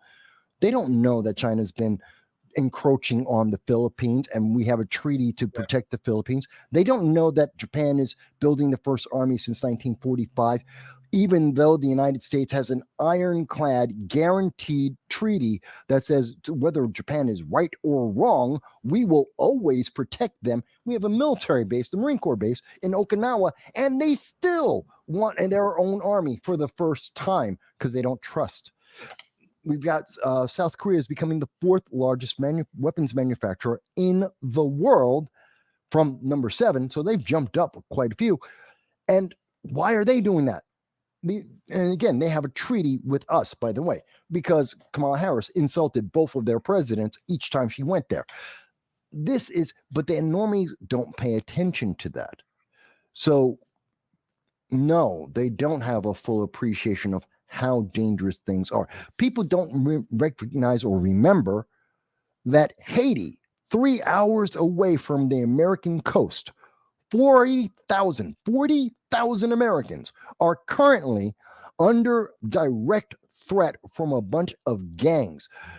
Joe Biden could have resolved this anytime he wanted. 3 hours, he could resolve this anytime he wanted to. Instead, the UN had to go to Kenya, take the Kenyan police, and import them to Haiti to protect 40,000 Americans from a bunch of gangs. Not an army, not an incursion, not a coup, a bunch of gangs. Michael, how responsible is the Clinton Foundation that Clinton's responsible for the destruction of Haiti or what's happening in Haiti right now? Did they lay the groundwork? Did they really F that country up? No, we got exactly what we were supposed to get out of that. 20 cents on the dollar. 80 cents on the dollar went. This is an absolute fact that has been researched and confirmed by multiple independent sources. So anyone can go and check this for yourself. Every dollar that was donated to the Clinton Foundation, 80 cents went to Hillary, Bill, and Chelsea. 20 cents went to the administration, keywords, administration of the fund, which means all the taxes, purchasing, everything came out of that. So it actually wound up being roughly about 7.5 to 9.5 cents out of every dollar actually went to help people in Haiti. You get what you expect to get, what you paid for. You gave 9 cents per dollar to helping people in Haiti. This is what you get. Yes.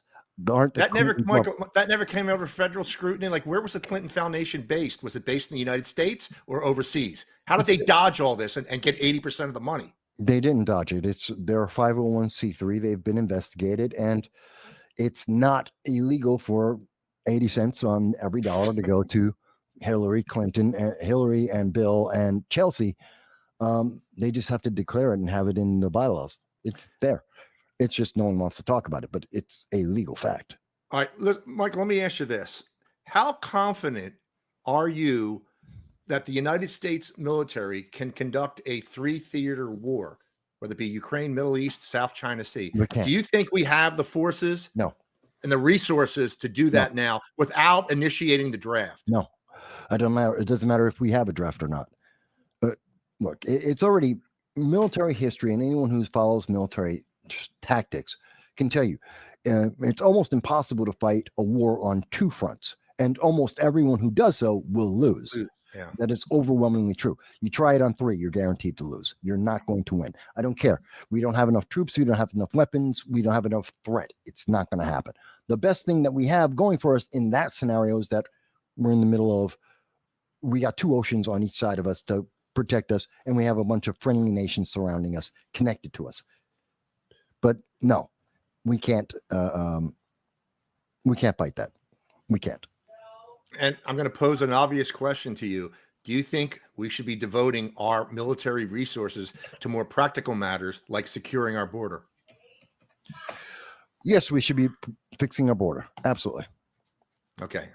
Because when I see tens of billions and hundreds of billions going to Ukraine, and the fact that the Pentagon 1 week will say, oh, we've got accountability for everything. And then the next week say, oh, no, we don't know where $2 billion of the money is going. You know that Zelensky and his pals, I mean, I read reports that Zelensky has purchased another small hotel, another car, another house. They're running wild with our tax dollars. And what do we get in return? Nothing. I'm sorry. Sorry. As you can see, I have I thought you had a new guest. You got a guest speaker there. What is that? A Yorkie or something? He's not been. No. He's actually 13 years old. It looks like he's a puppy, but no, is it a terrier? I said, are you a terrier? What is that? Half Bichon, half Scotty. Okay, gotcha. And he's just been having a bad day, so don't mind that. But so your question is, I'm sorry. You threw me off. I forgot what did I say about it? You were talking about doing Ukraine funding and the fact that Zelensky and his pals, and Zelensky, some reports that I read, has purchased the small hotel, and some other things that he's possibly has billions of dollars out of the hundreds of billions that we've sent there. So when do we draw the line, and when is there going to be any accountability? We can't listen to the Pentagon and their IGs saying, oh, their AGs, hey, we can account for a lot of it. Some of it's getting away. How do we know, Michael, that a lot of our weapons aren't falling into the black market and getting to terrorists and whatnot in Ukraine? They are going to terrorists. We do know that for a fact. Money is being siphoned off. There is always corruption. And the more money there is, the more corruption there is. It's not going to end. So it's not really a big deal. No one cares. No one cares. Well, let me ask you this. If the Kamala Walz team comes in, would you see no change in the current Biden strategy by giving them unlimited funds and just having, let's face it, Michael, another Afghanistan or Iraq, another 10, 20-year war where, the military industrial complex just makes a bundle. They would love that. Right. Unfortunately, there's 600,000 or 700,000 Ukrainian military. It's a humanitarian disaster with millions. No, wait.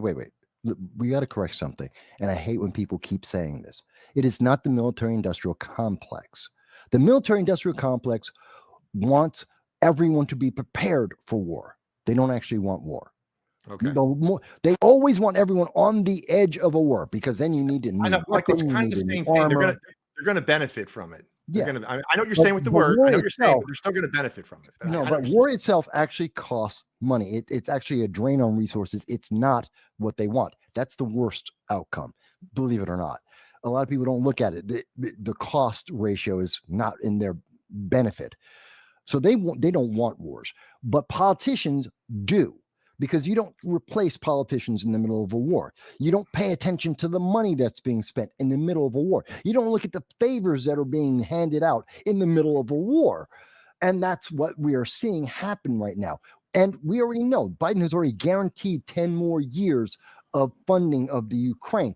Kamala didn't say a single word. She was perfectly fine with that. I have no reason to believe that she would be otherwise. She has friends who need money too.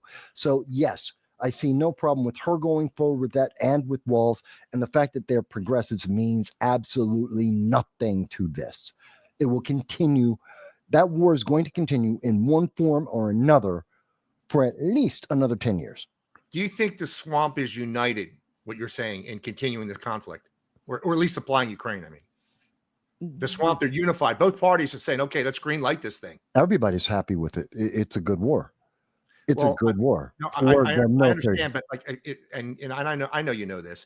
If 600,000 or 700,000 reportedly Ukrainians are dead on the battlefield, and there's millions of humanitarian refugees, Ukrainian refugees being scattered around the world, wouldn't it look like a lot of people looking, from the outside in, that the United States is exploiting Ukraine and its manpower for everything it's worth? Not that I want us to get involved in that, but we are exploiting them to the very last man.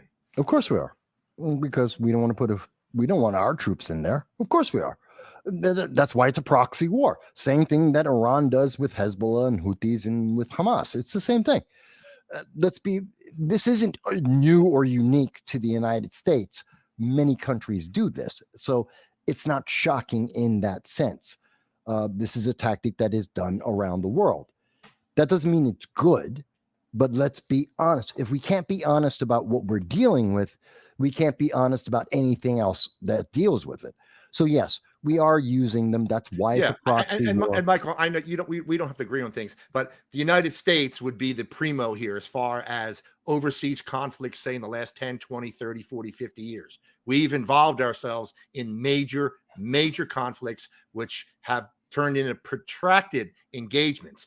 The thing with the Russian thing, like I know you said 10 years, I don't think Vladimir Putin is going to let it go 10 years. And I'm not saying he's a good guy by any stretch of the imagination. I just wish, like, let's just say with the Minsk agreement or Accord back in 2015, 2016, I wish there could have been some type of a safe zone for the ethnic Russians in Eastern Ukraine. There wasn't. And whether ever you think of a Putin scumbag or not, he did give them, the United States and NATO, advance warning. If you don't do something about this, I'm going to invade. Now, whether that was a good or bad decision we're seeing now, it's horrible for all involved. But I think the United States, and if you got to remember this, and I know you know this, the Democrats for the past 10, 15 more years, Russia. Mm-hmm. So that's what concerns me. And the other thing is, and I know I didn't discuss this with you, you wonder why the Biden regime or Joe Biden or the Biden family or Hunter, why they have such a big stake in Ukraine.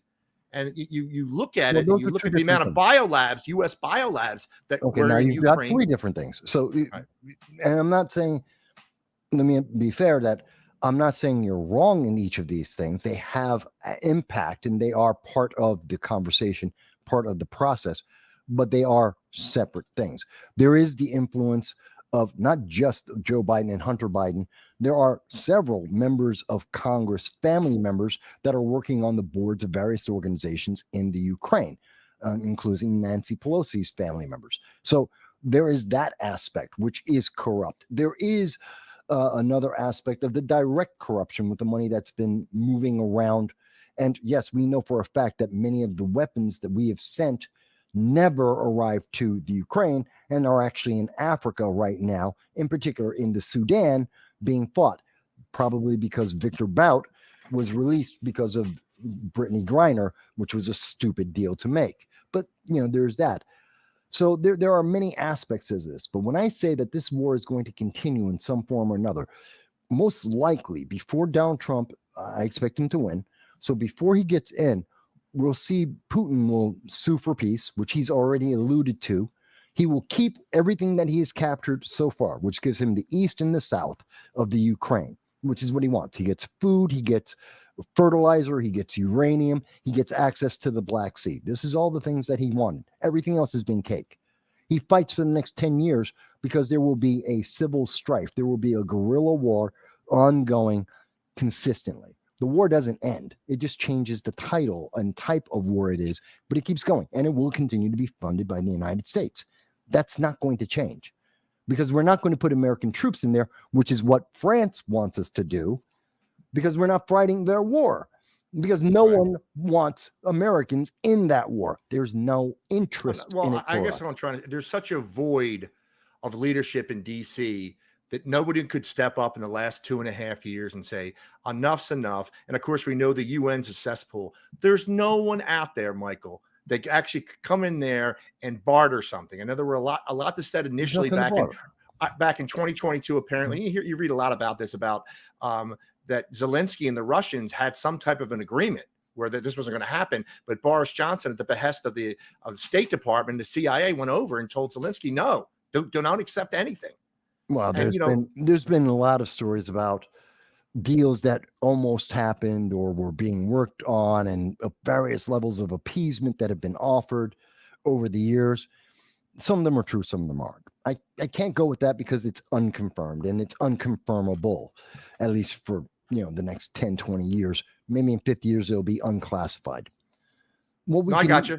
Yeah, so we have to go with what we can confirm and what we can logically conclude from the evidence that's in front of us. That's the safest space. That is the most predictable space. We have a war that's going to continue in some form for at least another decade. It is going to continue to be funded to some degree by the United States on behalf of NATO, either on behalf of and via NATO, or directly by the United States itself. That's going to continue to happen. Our concern should be what is happening as a consequence of that. Okay, I understand that's war. People say, oh, but I don't like it. I don't care. There's always wars. People will always die. And that sounds harsh, but that is a reality. My question is, what else is happening? What are we not focused on? Is the corruption spreading from that? Are there other countries that we are now moving those biolabs into? Have we moved our family members of political leaders into organizations in other countries doing the exact same thing? Is there political manipulations going on either by the Russians to NATO or the United States to try and leverage various governments in other parts of either Europe or Africa or Asia? Is that happening right now in the same way that got us into this conflict in the Ukraine? We should identify that now to stop that from happening 5 years from now. Right. And Michael, let me say this to you, and I say this almost every podcast. When I watch press conferences by the Democrats or Republicans or whomever get up to the podium, and the first 5, 10, 15 minutes of their speeches are talking about the continuing funding for Ukraine or Israel or Taiwan or whatever. What gets me so angry is, where do the American people come into play? Do we come in at the 20-minute point? Why are they discussing matters that are 5, 10,000 miles away from us, but not addressing the concerns that we have here, like I've described before, with the open border and even the wokeness bullshit? The problems that we have here in America, addressing those, and we have many of them. Why are their first 5, 10, 15 minutes focused on overseas endeavors and not what is happening to the average man and woman in America? What happens overseas affects the American people just with a delay, and most Americans don't pay attention. They talk about it first to get it out of the way. So political junkies like you and myself, we're watched that, we're invested in it, we understand a lot of the consequences of it. The American people don't. They'll go, they'll have lunch, they'll have whatever, they'll run to the bathroom, and then comes the part that they care about, which is domestic, and even that is watered down and not very accurate. But that's part of why. But it is important. The United States, because of our position, because of our capabilities, because of our legal system, our freedoms that we have, because of the policies they have about open borders, we are the most critical factor to the world in terms of economics as well as geopolitical safety. We're it. We are central in it.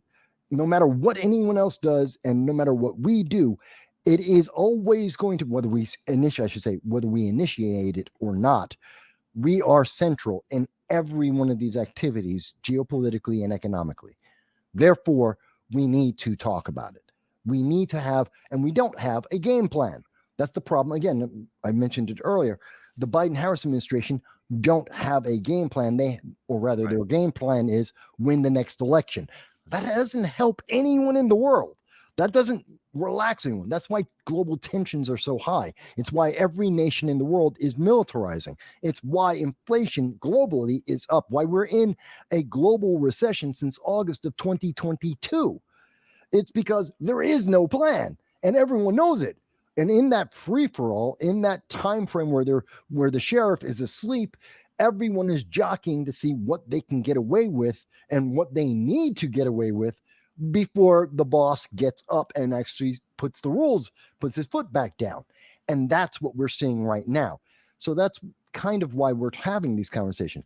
The people who are actually paying attention are watching these events and going, okay, so that's a region of instability, and that's a region of instability that may provide economic benefits or military benefits. Let's exploit them. So Michael, listen, I see some of your points there, okay? But what I was going to be hammering home is we have to extract ourselves eventually from some of those things. But anyway, what I want to get into, our last portion here, Michael, and I hope you have more knowledge again than I do, and I think you do, on what's happened economically in the world, what's going on with Japan over the weekend. I know last Friday, or people saying, wait do you see Sunday morning and Monday? It's going to be crazy. And, you know, we looked at the Dow, what happened Monday, down 1,100 at the end of the day and whatnot. Should we be concerned about what's happened in the last 3 or 4 days in America and around the world economically? Right. Should we be concerned with it? Or is it just like a bump in the road or just a regular day? What we should be concerned about is stuff that happened 3 years ago, too late. How do I explain this? Economics is a delay. What you see today is the delayed reaction from whatever you did a couple of years ago. Most things are at least 9 months, 18 months, or multiple years previous to what you're seeing happen now. So what we're doing right now, it's again, the recession started in August of 2022. The first hints of the downturn of the U.S. economy was actually in February of 2021. I know, I did the video on it. It was February 17th of 2021. I followed it up in August of Well, 2022. Michael, are these economic indicators, are they being manipulated by the Biden regime? No, Are we in recession or not in recession? we're in recession, but they changed the terms and the definition of recession at about the same time they changed the definition of man and woman. It was Oh, about that same Jesus. time frame. It was August of 2022. We've been in a recession. We will continue. It is a deep recession. We cannot get out of it. And I don't care who's president, we will be in the recession until at the earliest, the end of 2025, beginning of 2026. No matter who's in charge, that is the minimum, the bare minimum of how long this will continue. At the same time, there is a global food crisis. We have less food in the world today by 30%, less food in the world than in 2019. That will not end at this point because of this moment, means we have to go into 2026. It would be the fall of 2026 for that crisis to end at the earliest. And that's part of the inflation and the global pressures that we're seeing. So again, recession may be going until the end of 2026. Knowing these things, we have to understand, what are we doing to help or hurt that? Because what we do today is going to set up the next 9 months, 18 months, then we will see the reaction. So when you say we, you mean like the Federal Reserve, what they're going to do in the next month or two? Not so much the Federal Reserve, business, private business, U.S. spending, our debt ceiling. It's not necessarily the Federal Reserve. The Reserve does have some impact, but they're kind of limited. And real quick, I'm not an economics, Michael, but if you could explain to the audience, because I hear this word thrown around a lot now, the difference between, you're saying recession, how about stagflation? Could we be entering that? Stagflation is a type of recession. This is for those of us who are old enough, you will remember the Carter administration. Yes. So I'll mention that for those people. For people who aren't old enough and don't know anything about that, it's a time period where you're seeing rising inflation with most of the costs, most of the earnings being stagnant. No one's getting a cost of living increase, but prices are going up, like for energy costs, as an example. It's kind of where we are right now. It's just another extreme form and slight derivation of recession. It's the same process. It's the same problem. You're not growing the economy. Your economy is retracting, but you're still spending. And that's one of the big problems. Look, how would you characterize the Japanese economy right now? The Japanese economy? Yes. They're stagnant. And it's been like that for many years, right? A few years, yeah. Yeah. But I don't think they're the biggest influence on the U.S. The biggest problem for the U.S. is the fact that we're spending $6.8 trillion a year and we bring in $4.3 trillion a year. And I know people will say, well, then we just got to get the money from the billionaires. If you took all of the money from every single billionaire, you would run the United States government for 3 months. Wow. Let me say it again. If you took everything from every billionaire and above in the United States, all 1,000 plus of them, and use that money to run the United States, the country would run for 3 months. That's how big the numbers are. People don't understand. Oh, well, we're just going to charge more in taxes. We're spending more than we make. It doesn't matter. You can increase the taxes. We're just spending more. That's our problem. That's part of the reason, the biggest factor of why we're in a recession, inflation, which is driven by we print too much money that has no substance. So we're paying $1 trillion just on the interest of the debt a year. And that's because interest rates are up and they'll go higher and it'll go even more. That's even worse. But again, that's one aspect. So we're printing money so fast, it means it's nothing. This is what the banana republics did in the 1980s. We're doing the same thing, but no one's called us out on it. At the same time, the second largest factor would be energy costs. Because we have not reliably been a net exporter of energy, that means we bring in enough energy, whether it's natural gas, oil, and then possibly nuclear, absolutely, and then maybe the renewables, which are absolutely unreliable and inefficient. But we need more nuclear. We need more oil and gas. We must have that. And we must be able to export that to our allies. Michael, real quick, to drop the didn't we price. have that under the Trump administration? But on Yes. day one, Biden came in, stopped our, the pipelines, stopped the fracking. I Yes. thought we were like we were exporting all this stuff. We were. We are again now, but not reliably so, and not enough quantities. But it is correct.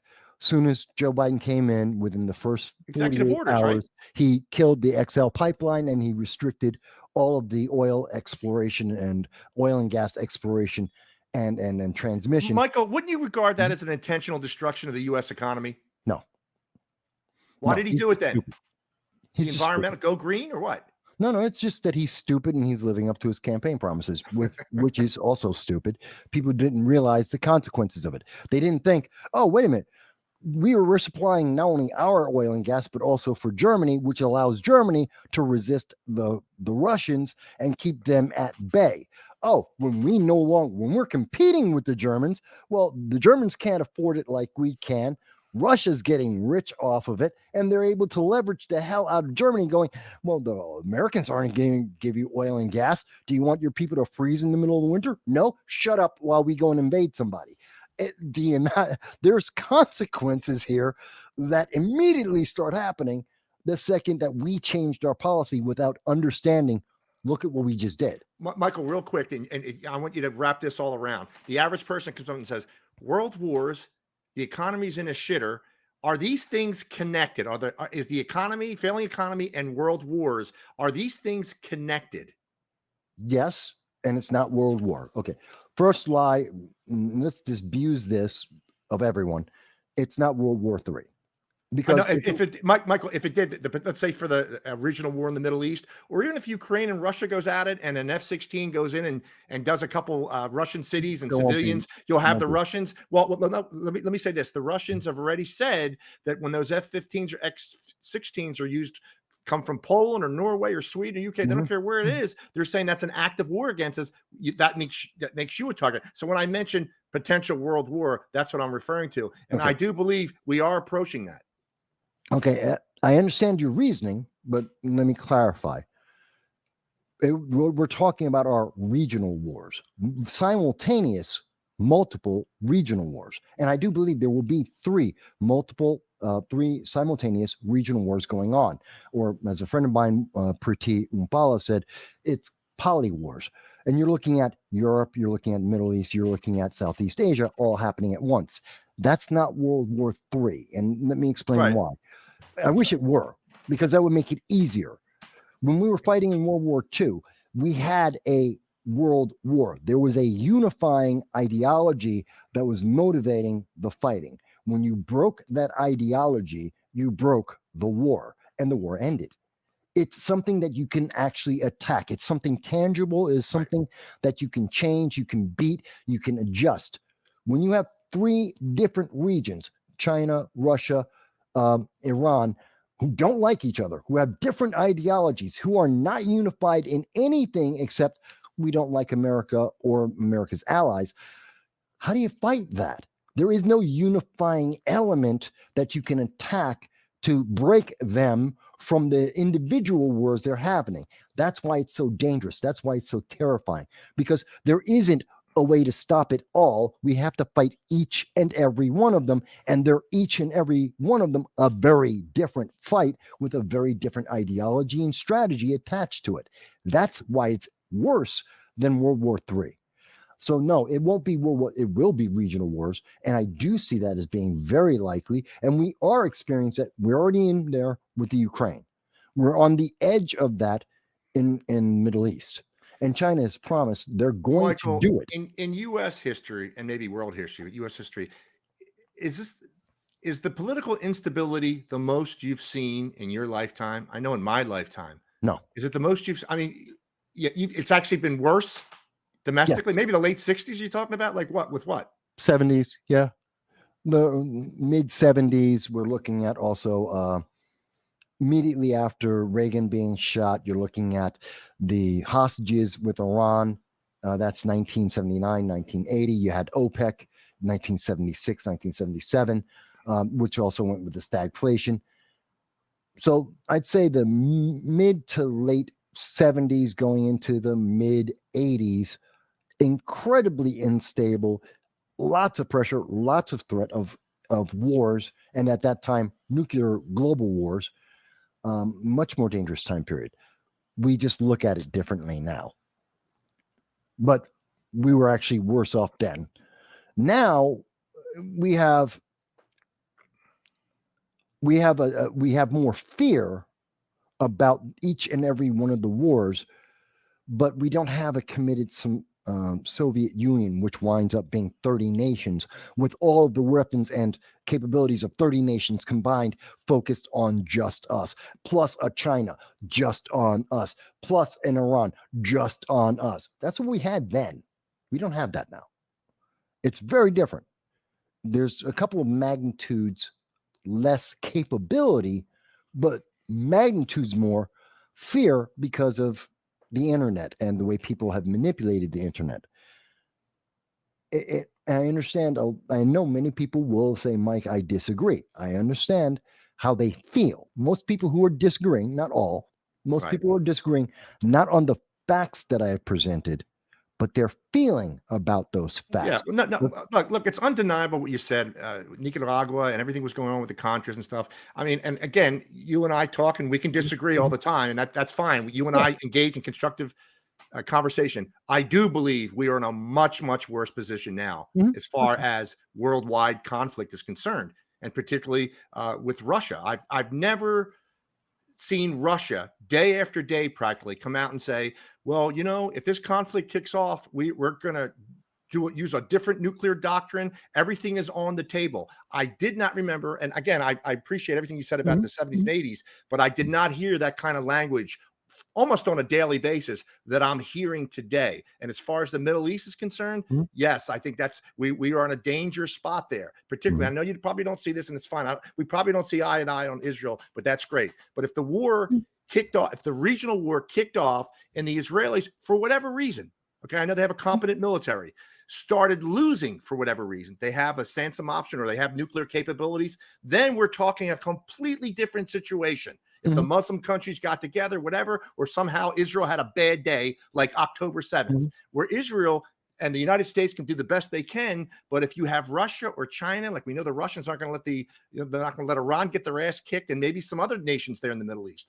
What's floating around now, to me, is much more dangerous than what I saw in the 70s and 80s. But I mean, your point taken about that. Yes, they were tough. The Reagan assassination, a lot of these things have worldwide impact. But I think we're in a different thing. And if I may mention one thing you said a little while ago about Trump, and about, you said, with the whole Biden thing and the camp. If that Biden and that little switcheroo didn't happen, the attempted Trump assassination, Michael, you and I know that would still be big in the news. That would be like blowing in the news. An attempted assassination of the leading presidential candidate. But like you said, Michael, it's gone away practically. The Google searches, the auto searches, it won't even give you the assassination stuff. Yes. It's unbelievable. It's like, you didn't see that. You didn't see almost that public execution of President Trump like John F. Kennedy in '63. You didn't really see that. CNN telling us it's not real. It's not real. Telling us, no, it didn't happen. And initially, Michael, CNN was saying there's an incident on the stage. They're getting President Trump off the stage. Not even a mention of the shooting. Now, if that's not gaslighting, and that's what I was getting at. We are in a different time, a scary time. I know, like you said, the 70s, 80s, and I agree. They were scary times too. I just think right now, and I'm older like you are, and I think what I'm seeing and what you're seeing should still trouble you. Well, no, and here's the thing that for our younger viewers, many viewers, in fact, it's good to have that disagreement. I don't mind that. And I understand and I appreciate it. Matter of fact, it's actually valuable to hear those other voices so that I can confirm whether or not I actually have a good idea or whether or not I actually know what I'm talking about. Because we ask the questions and then you ask me the questions and you challenge me on the position. I'll do the same for you. And then we get to learn, okay, what is it that I don't know or I can't explain because I haven't thought it through? Or maybe if I think it through and I'm listening to the other evidence, things I may not know, now I get a different appreciation. Maybe I was wrong.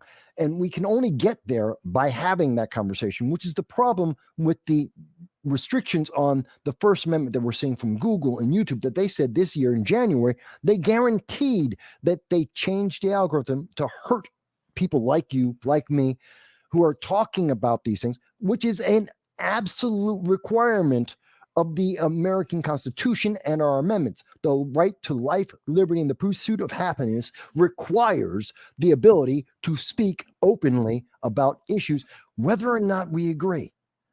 And I think that's what's so important. Michael, you and I are talking about things that and debating what the mainstream news will not touch. Right. They will not discuss it like that. And that's why I think the importance of independent meeting of venues like this that we discussed. But the Google decision and whatever that antitrust or whatever that legal decision was that Google, essentially had a monopoly. But Michael, what resolutions are they suggesting? Like a $20 billion fine? Are you going to break Google down into other smaller companies? That's not going to happen, right? They're going to do the money because that's easy. Because the money, no one cares. No matter how much money they charge Google, Google can pay it off, and they can keep on going. They still get to maintain the control and all the elements of everything that they own. They still have a monopoly.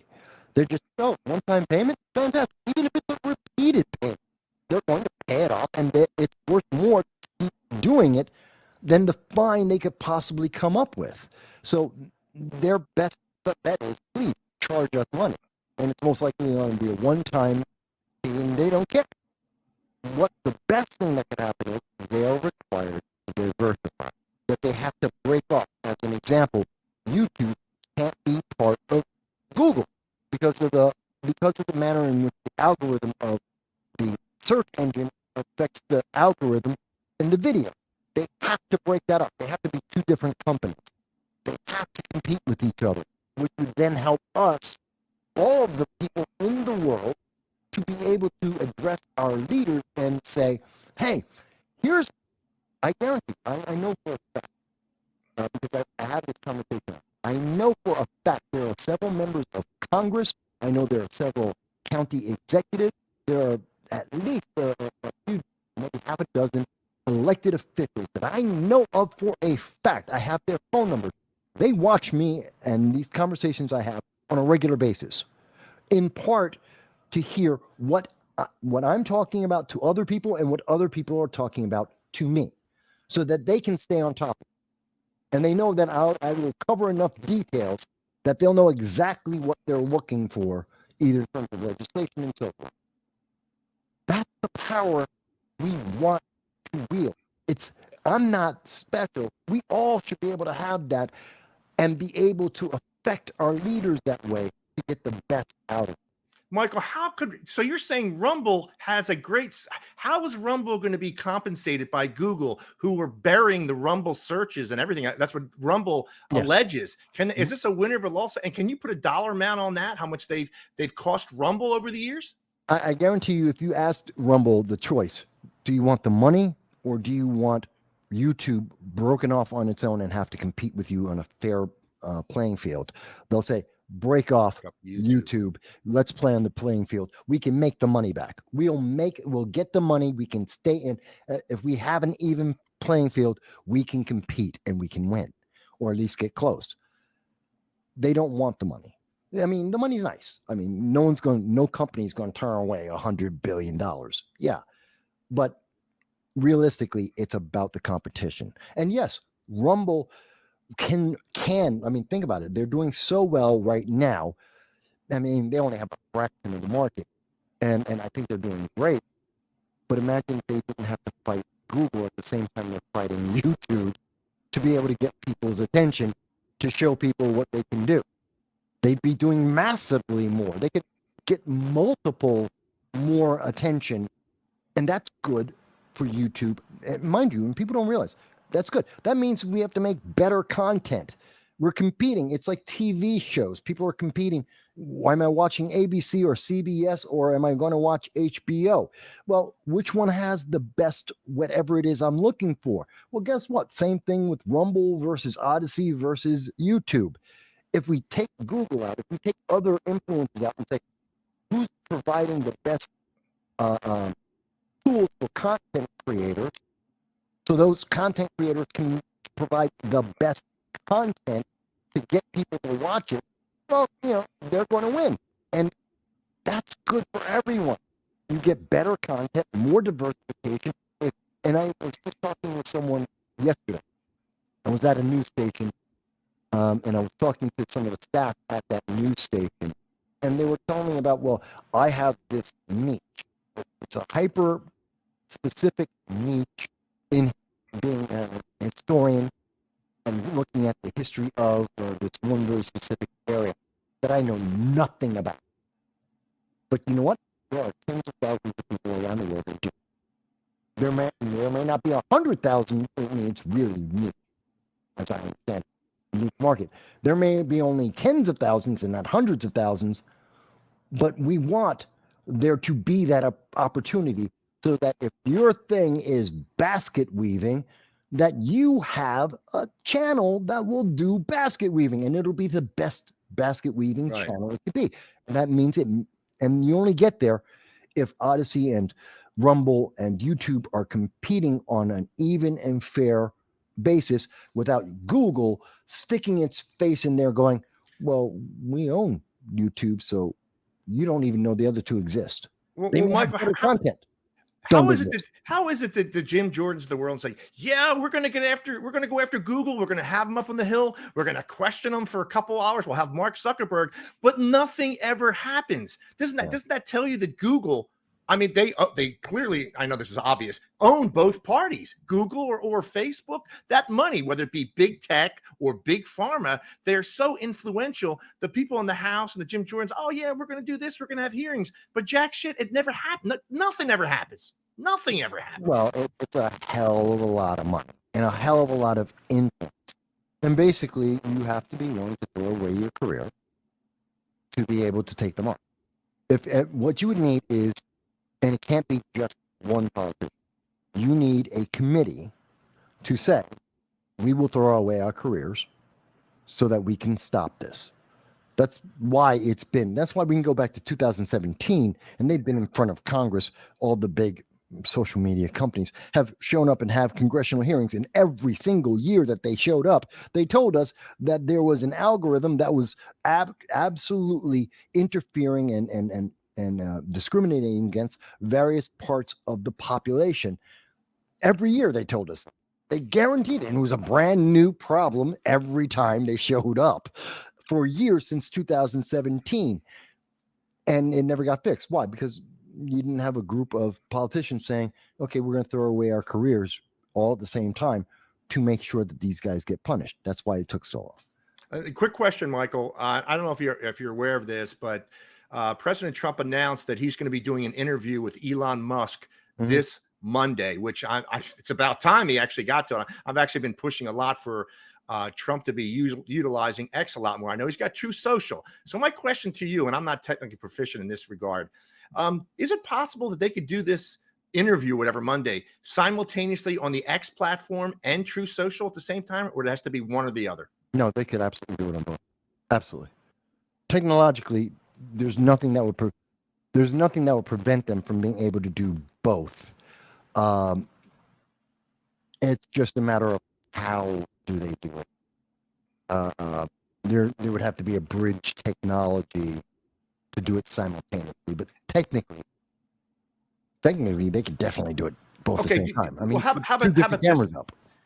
about this, Michael? Do you think Trump is getting bad advice, like say from David Nunes, who's I think is the CEO of Truth Social? Yeah, I don't understand. I know there's a lot of dollars and cents. Trump apparently got $1.2 billion a couple months ago from his shares at Truth Social. I understand that he's a businessman, but I think you and I know the power of the social media with Twitter, which is now X, and the way that Trump was able to utilize that in 2016 to 2020. And how effective he was getting his message out, not just to MAGA, but to independents and to some Democrats. Why would Trump not utilize a platform where he's got 100 million followers? And I'm sure Elon Musk would open them, would bring him back with open arms. Like, do you think that's a bad decision he's making? We're only 90 days away from November 5th. No, but this is a unique. The premise of the idea is sound. Absolutely. Trump is a very unique personality. And he's kind of the exception to many of the rules that we make about a lot of these things.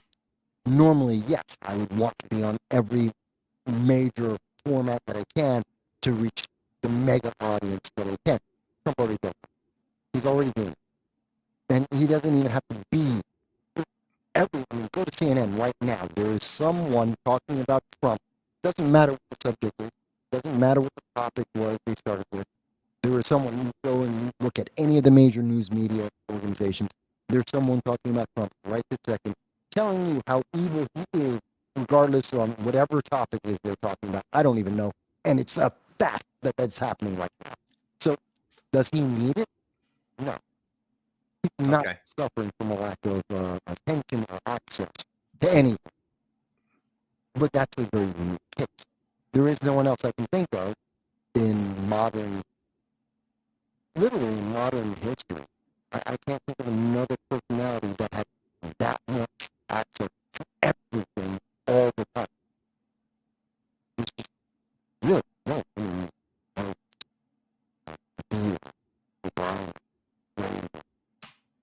think about anyone else.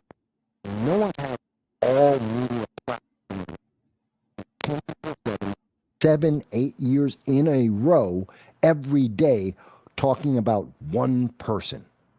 Every day, guaranteed. Michael, I got a question to ask you, and nobody likes this guy, but I gotta say it to you because he goes back and forth. I'm talking about George Conway. He goes back and forth with me. Obviously, he doesn't like me, and I don't like him, but I get a lot of mileage out of it. Let's put it that way. What do you he's come out with this psychoanalyst chart declaring that Trump is more mentally deficient than Joe Biden is. And I guess my question to you, Michael, is how did George Conway get to such a state of TDS where, I mean, some of the stuff is the guy's tweets. And this is, I wouldn't say between you and I, but was Trump screwing Kellyanne Conway? Why is he so mad? Why is he so mad? I'm not aware. And I don't follow him. So right. I'm not familiar with what he's alleging there. But if Trump was slipping, I had a couple of people ask me this recently. It's like, what if he started to slip? One, I would say the same thing I said about Joe Biden. If he's not capable of doing the job, out. Oh, I agree. I agree with you. And I was going to ask you about that next. But I'm also, at this point, there is no evidence anyone can place to me. As far as I know, he has taken 2 cognitive tests, and according to Donald Trump, he's passed them. He's willing to take a 3rd one. Fantastic.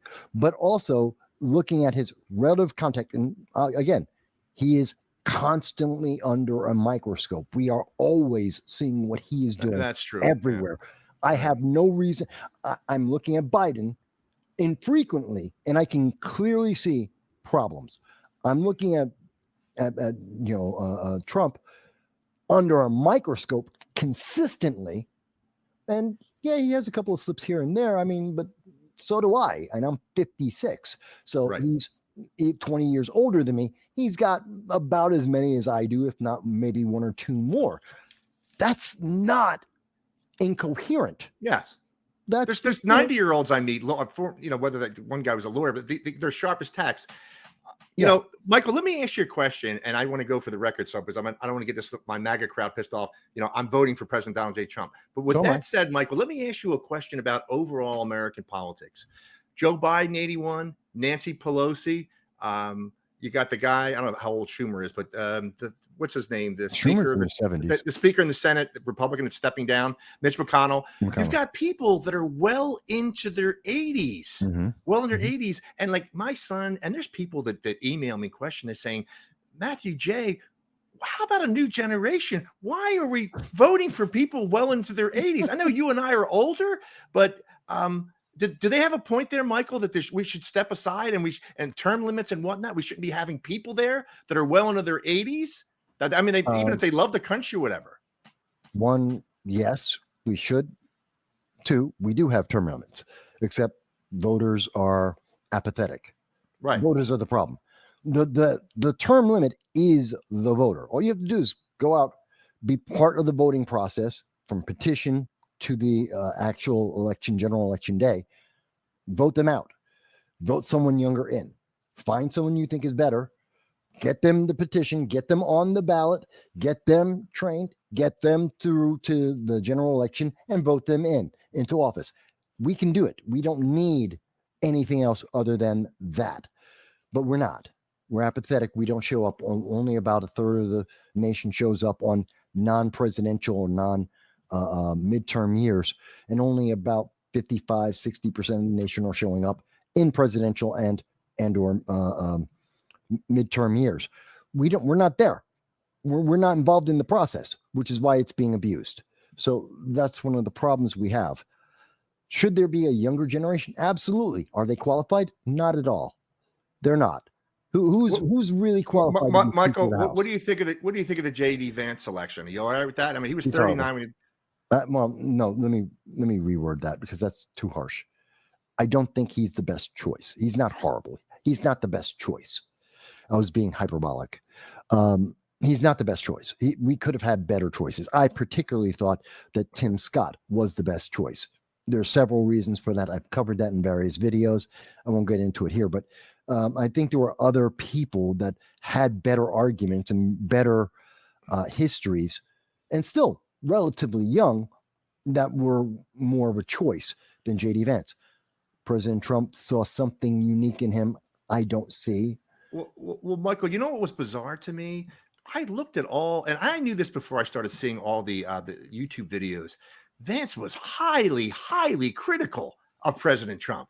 That's I fine. mean, calling him nasty names and everything else. I know politics, it can change with the wind direction, but I was surprised that they went with him. I knew they said Tucker Carlson loved him and all this other stuff, but I mean, is that sufficient for you to choose this candidate? Now, I haven't gone over his whole agenda yet. I mean, he still appears to be, Michael, a pretty decent communicator, and he has done a complete 180. Now he's the most MAGA out of most people. But prior to that, I mean, do you put any credence in, Michael, that this guy was saying some really bad stuff about Trump? And all of a sudden, it's kind of like when Abraham Lincoln got elected. And guess what? Abraham Lincoln's vice president was his direct opponent. And he helped to run that government. It's very good to have people who aren't yes people, who will challenge you, who will point out errors, who will point out weaknesses, who are willing to stand up and take the slings and arrows because they have a different opinion. That is critical. That's great. It's a good thing. Now, the question here is, but can they work with you? Are they willing to, when the day is done, the argument's over, and the decision has been made, are they willing to stand beside you and say, and this is now the answer? And we have one voice. We had the argument in the back room. We screamed, we shouted, I won, I lost, who knows? But when we come out, we all have the same voice, and we're standing lockstep together, and we're going to support each other all the way through. Now, that's the difference between a good administration with good elected officials and a bad one. And so it seems that what Trump has found is someone who can do that for him, I presume, to the best of my ability to see here. He's found someone who can have that argument in the back room and still publicly have a strong support with him all the way to the finish line. And he thinks that he's found the person who has the best ability of doing both of those things. Michael, let me say this to you. Speaking of what you were just talking about with Lincoln and whatnot, there was a political consultant I spoke with about a month or two ago, and we were talking about this very question.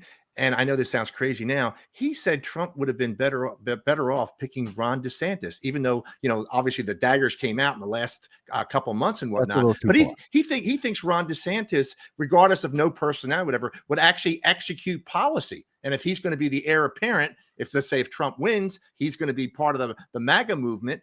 That would have been a more prudent choice. Now, do you think there's anything to that or not? I understand the logic of it, but I think there's too much of a personality clash, and too many words have been said to let it all flow under the bridge.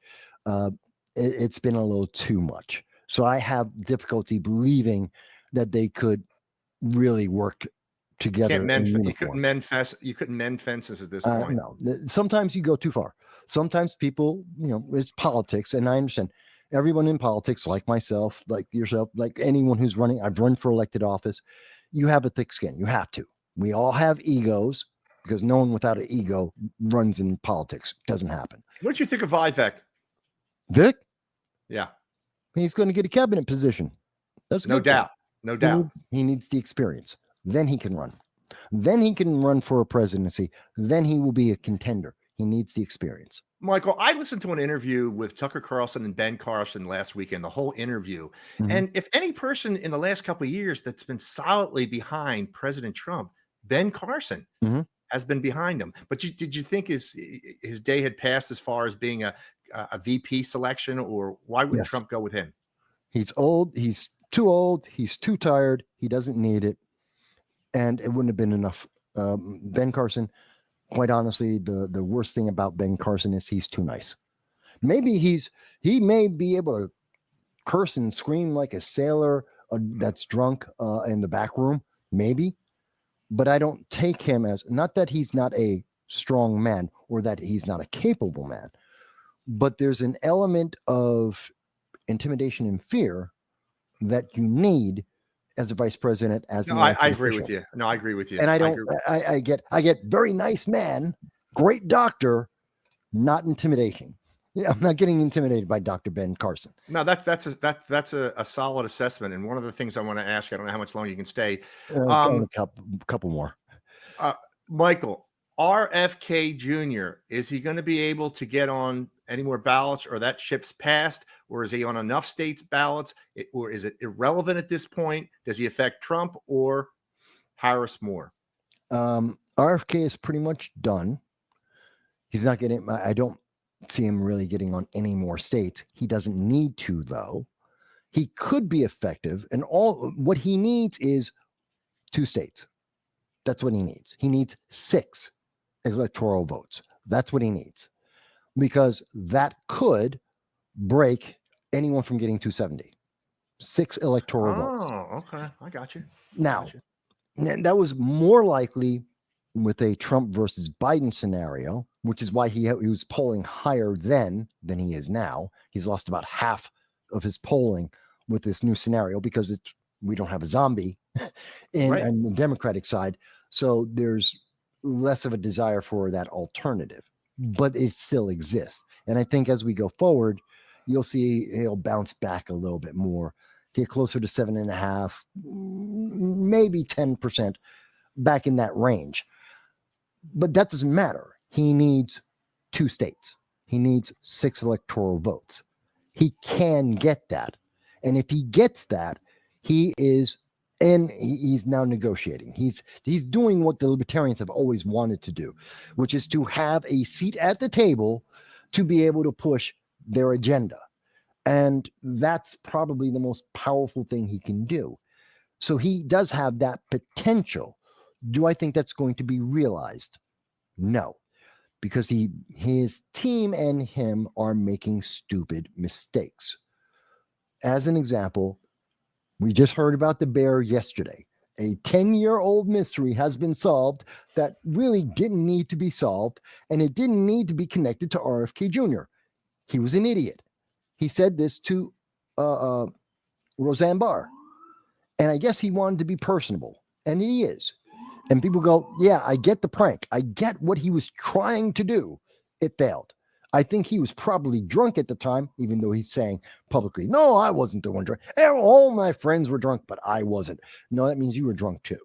You just didn't think you were drunk, or you don't remember being drunk, but you all were drunk, most likely.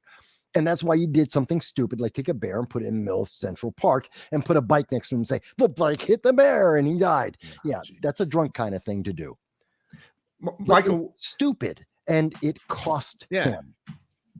Well, his agenda at the end of the day, he's a Democrat. Did you see, like in the start, a lot of people from MAGA were apparently saying, hey, we like the anti-vax or whatever things he was saying that are kind of were appealing to some MAGA people. I know he's a Democrat, but as we got closer to the race, you could, his positions were almost like, he's not pro-life. Is that right? He's not pro-life? He is. Did he moderate on that? More pro-choice than pro-life. But like many of his policies, I don't agree with him. I never did. I looked into him very, very early on. He's an isolationist. He's a progressive. I do not agree with him on most of his views. I like that I still think he deserves to have a chance to compete. I think he got screwed by the Democrats by telling him he couldn't even try Right. to get his voice and his message out there. I think that was evil and wrong. But I was never going to vote for him. I know a lot of people who are. Never me. Is he going to be at the convention? No. So No, he's pretty much ostracized. He's no, out of this deal. They burned that bridge a long time ago. Not him. Democrats burned his bridge a long time ago, sadly. And I'm not saying that maybe Democrats would love an RFK. I don't, but I'm a conservative Republican, and I have very specific things that I look for, so forth. But he deserves the option. He should have been given that, and he should be given the option on the and during the convention this coming up in the next week or so. But he's not going to, and that's really sad. It says a lot about the Democrats, but look at the Democrats. They're falling apart. Michael, what do you see election night? What are we looking at as far as the data is concerned? That's my alarm going off here. Okay. A tornado warning, I think. I should be okay though. Okay, well, you better be. Yeah. I actually was in a tornado 2 years ago with my son, but that's another story. I forgot what I was going to say here, Michael. You were asking about what's going to. Was it something to do with RFK? RFK, shit, I forgot. Oh God, we both lost it. Oh my God, no, the damn alarm scared the shit out of me. Oh man, I'm focusing on whether or not you're able to okay. Oh no, it's a flood. It's a flood warning, Michael. It's not a tornado. Jesus. Yes, that's so much better. Yeah. No, we've never had any problems here. The Delaware River is like 10 miles away. It was something about the elections. Oh yeah, that's what I asked you, Michael. As far as numbers are concerned, the election night, how close do you see the election? I don't see it being. I think it's going to be a blowout. No one really has any. Democrats, again, the Democrats don't think that Kamala is going to win. We've even seen leaks coming out. They don't think they're going to win. That would be a Hail Mary. They don't expect it. For, as an example, for Walz, this is prep. He's earning his stripes to be able to be one of the front runners in 2028. That's why he's in this. He's being a sacrificial lamb, and he's looking for the back end to get his reward out of this. No one wants Kamala. No one likes Kamala. No one cares about Kamala. They're throwing her away. She's out there just so they have someone who isn't Joe Biden who can get the money so they can get to the end of the day. They want this to be over as fast as possible. Realistically, what we're looking at is everyone is trying to position themselves for the future. They already accept and expect that it's going to be Trump. It's a matter of how much does he win by? How much does it cost them in Congress? How many seats will anyone, either of the major parties, how many seats are they going to have? And therefore, how much influence for their agenda going forward. And there's no difference between Project 2025 than what we've seen under Joe Biden or under Obama and the transformation of America. It was the same thing. You push your ideology because you're in power and you can. Nothing is different than what we have ever seen before. It is not dangerous. And people should have read Project 2025, not the headlines, not the not even my summary on it. Read it for yourself, right, and then make your own decision. It's not unconstitutional. It's not extreme. It is just the same as any other administration coming in with their agenda. No different than what we've seen always. Michael, earlier in the show, I was talking about New York City and illegals coming in and voting. Yeah. What I forgot to ask you, on a national stage, what they're saying, 7, 8, 9, 10, 11 million illegals are registering at DMVs, welfare offices, wherever. And there was an investigative report yesterday. They went into some big apartment complex, and I think it was Norcross, Georgia, and over 15% of the illegals said they are already registered to vote, and they're going to. Wouldn't you think if that does transpire, and Mark Elias, the Democrat operative, has said, you know what? This is probably going to go to the courts in November. He didn't refer to the illegals votes, but I kind of know what he was getting at. Is there a potential? I know you've got, and this is terrible for me because I take a lot of crap about it, because I'm not so concerned we're going to be able to win because of the Democrat election malfeasance is so well entrenched. Okay. And a couple of other reasons. I'm not wholly confident, but do you think enough illegals get registered and they vote can tip the scales in Harris's favor? No. And why are you sure of that? Because I don't think she's going to get that many Democratic votes. I don't think she's going to get anywhere close. This is you don't think the hive mind isn't going to go into overdrive like they always do? No. The only reason why, look, again, you go to Kamala Harris' website, which has been up for 2 weeks. What's the only thing they got up there? A bio of her and now Tim Walz. She has no policies. She has nothing that she stands for. She's reversing her positions from 2019 when she was running the 2020 election. No one likes her. No one trusts her. Well, I agree with Michael. Everything. I agree with everything. Everything you're saying, I agree with Michael. We don't have enough illegal aliens in this country to be able to get her elected to anything. We just don't have enough on it. No, I'm going to vote for her. Listen, Michael, I want you to be right. I want you to be absolutely right that President Trump is going to win this November, and I want to be wrong. And I don't want to be a downer. I mean, I've been MAGA for quite some time. President Trump retweeted me multiple times in 2019, 2020. I'm fully behind him. I know he's got, some imperfections that say that in some of his agenda, which I've called out on my podcast. But overall, Michael, I think President Trump loves America. And I think that's a prerequisite for becoming president. And you may say, no crap, Matt, but look at the left. Look at the Bidens or look at Harris. Like I told you, I said, Michael, where's the American flags tonight in Philly? You know, I mean, simple things like that. I didn't notice that. Poseg put it out on his post.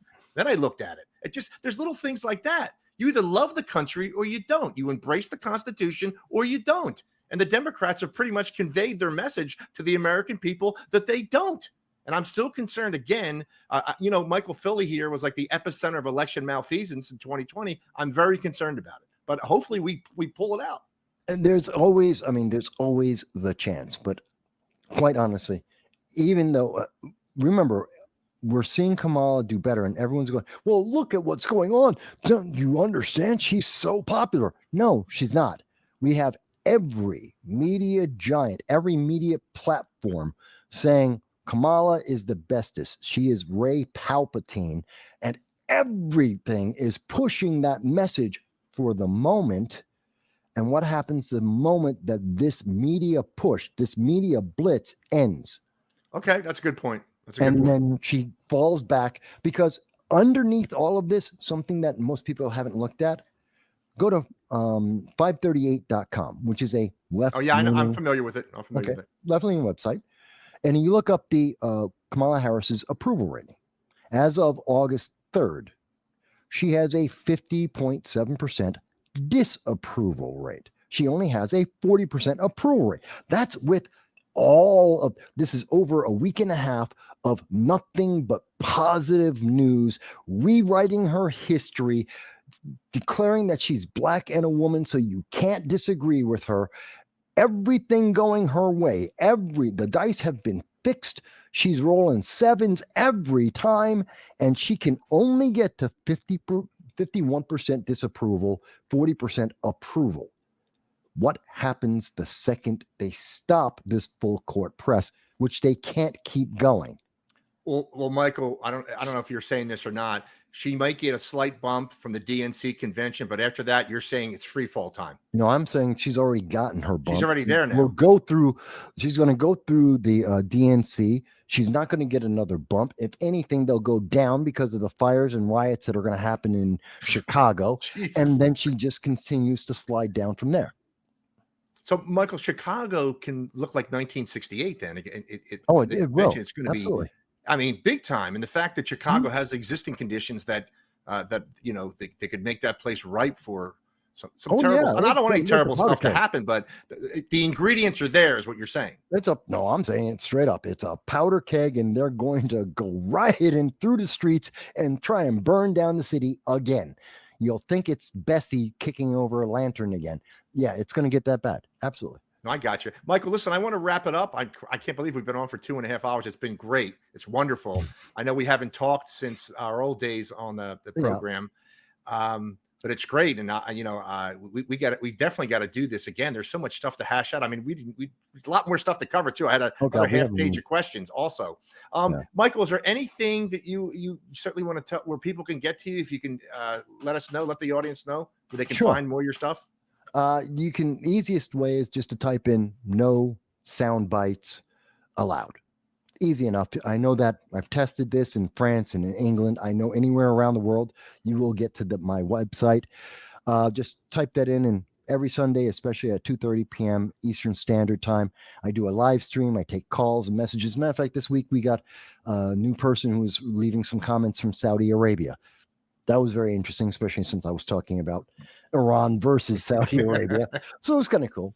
But we get people from around the world sometimes making comments and talking about it, as well as here in the United States. And I always enjoy hearing people's voices and hearing their comments. Please like, share, subscribe for both of us. And definitely, and I want to add, Michael, as you know, I've called into your Sunday show. Yeah. It's one of the best shows I've ever listened to. And, I said it to you before, Michael, I don't know how the hell you do it for 4, 5, 6 hours, man. I'm Irish and I got the gift of the gab, but man, you blow me away. But it's a great show you have on Sunday. I like calling, and I know, Christ, sometimes I look at it, we're on like 45 minutes talking when I call you on Sunday. It's great. We cover a lot of stuff, and I can see from your comments that, people are enjoying our conversation from going back and forth. And we don't have to agree, like you said, but it's constructive dialogue is what our audience wants to hear. I have lots of people who do challenge me. As a matter of fact, I have a couple of people who are Democrats. I do have Democrats that watch the show and challenge me and go, Mike, you misunderstood this, or you don't know, and this is what I feel. And it's okay, fantastic. And let me tell you, here's what I have, and here's my position. Okay. And then the audience gets to decide whatever they want. I'll defend my positions as best as I can. They will say, hey, here's why I think you're wrong. Fantastic. And here we are. And we go from there. And it's perfectly fine because we're adults, and adults can have a conversation, whether they agree or disagree, and then go on with their life. Exactly. And I just think this is great. I think I had a great night here tonight, and we covered so much. And the one thing I love about Michael, when you come on the show, is that I don't have to have like, I got to ask Michael this. I can throw anything out of you. You know what I mean? And that's wonderful. I mean, you stay on your feet. I'm not going to like try to outsmart or outbox Michael Voss, but I think people love that. And everyone thinks that there are subjects. I know a lot of people don't realize this. There are subjects that I don't know. That I'm not really proficient with, but I come out and say there aren't a lot of them. I come out and say a lot. Yeah. I mean, I know a lot about a lot of things, but there's some things that I'm in the dark about, and I'm glad you illuminated some of those tonight. Particularly, we might start talk about a little bit about the economic stuff, which you obviously you're much more aware of what's going on there than I am. But Michael, again, thanks for coming on tonight. Again, it's been wonderful, and we are absolutely going to do it again. Absolutely, I look forward to it, and I enjoyed. I really did. Thank you very much.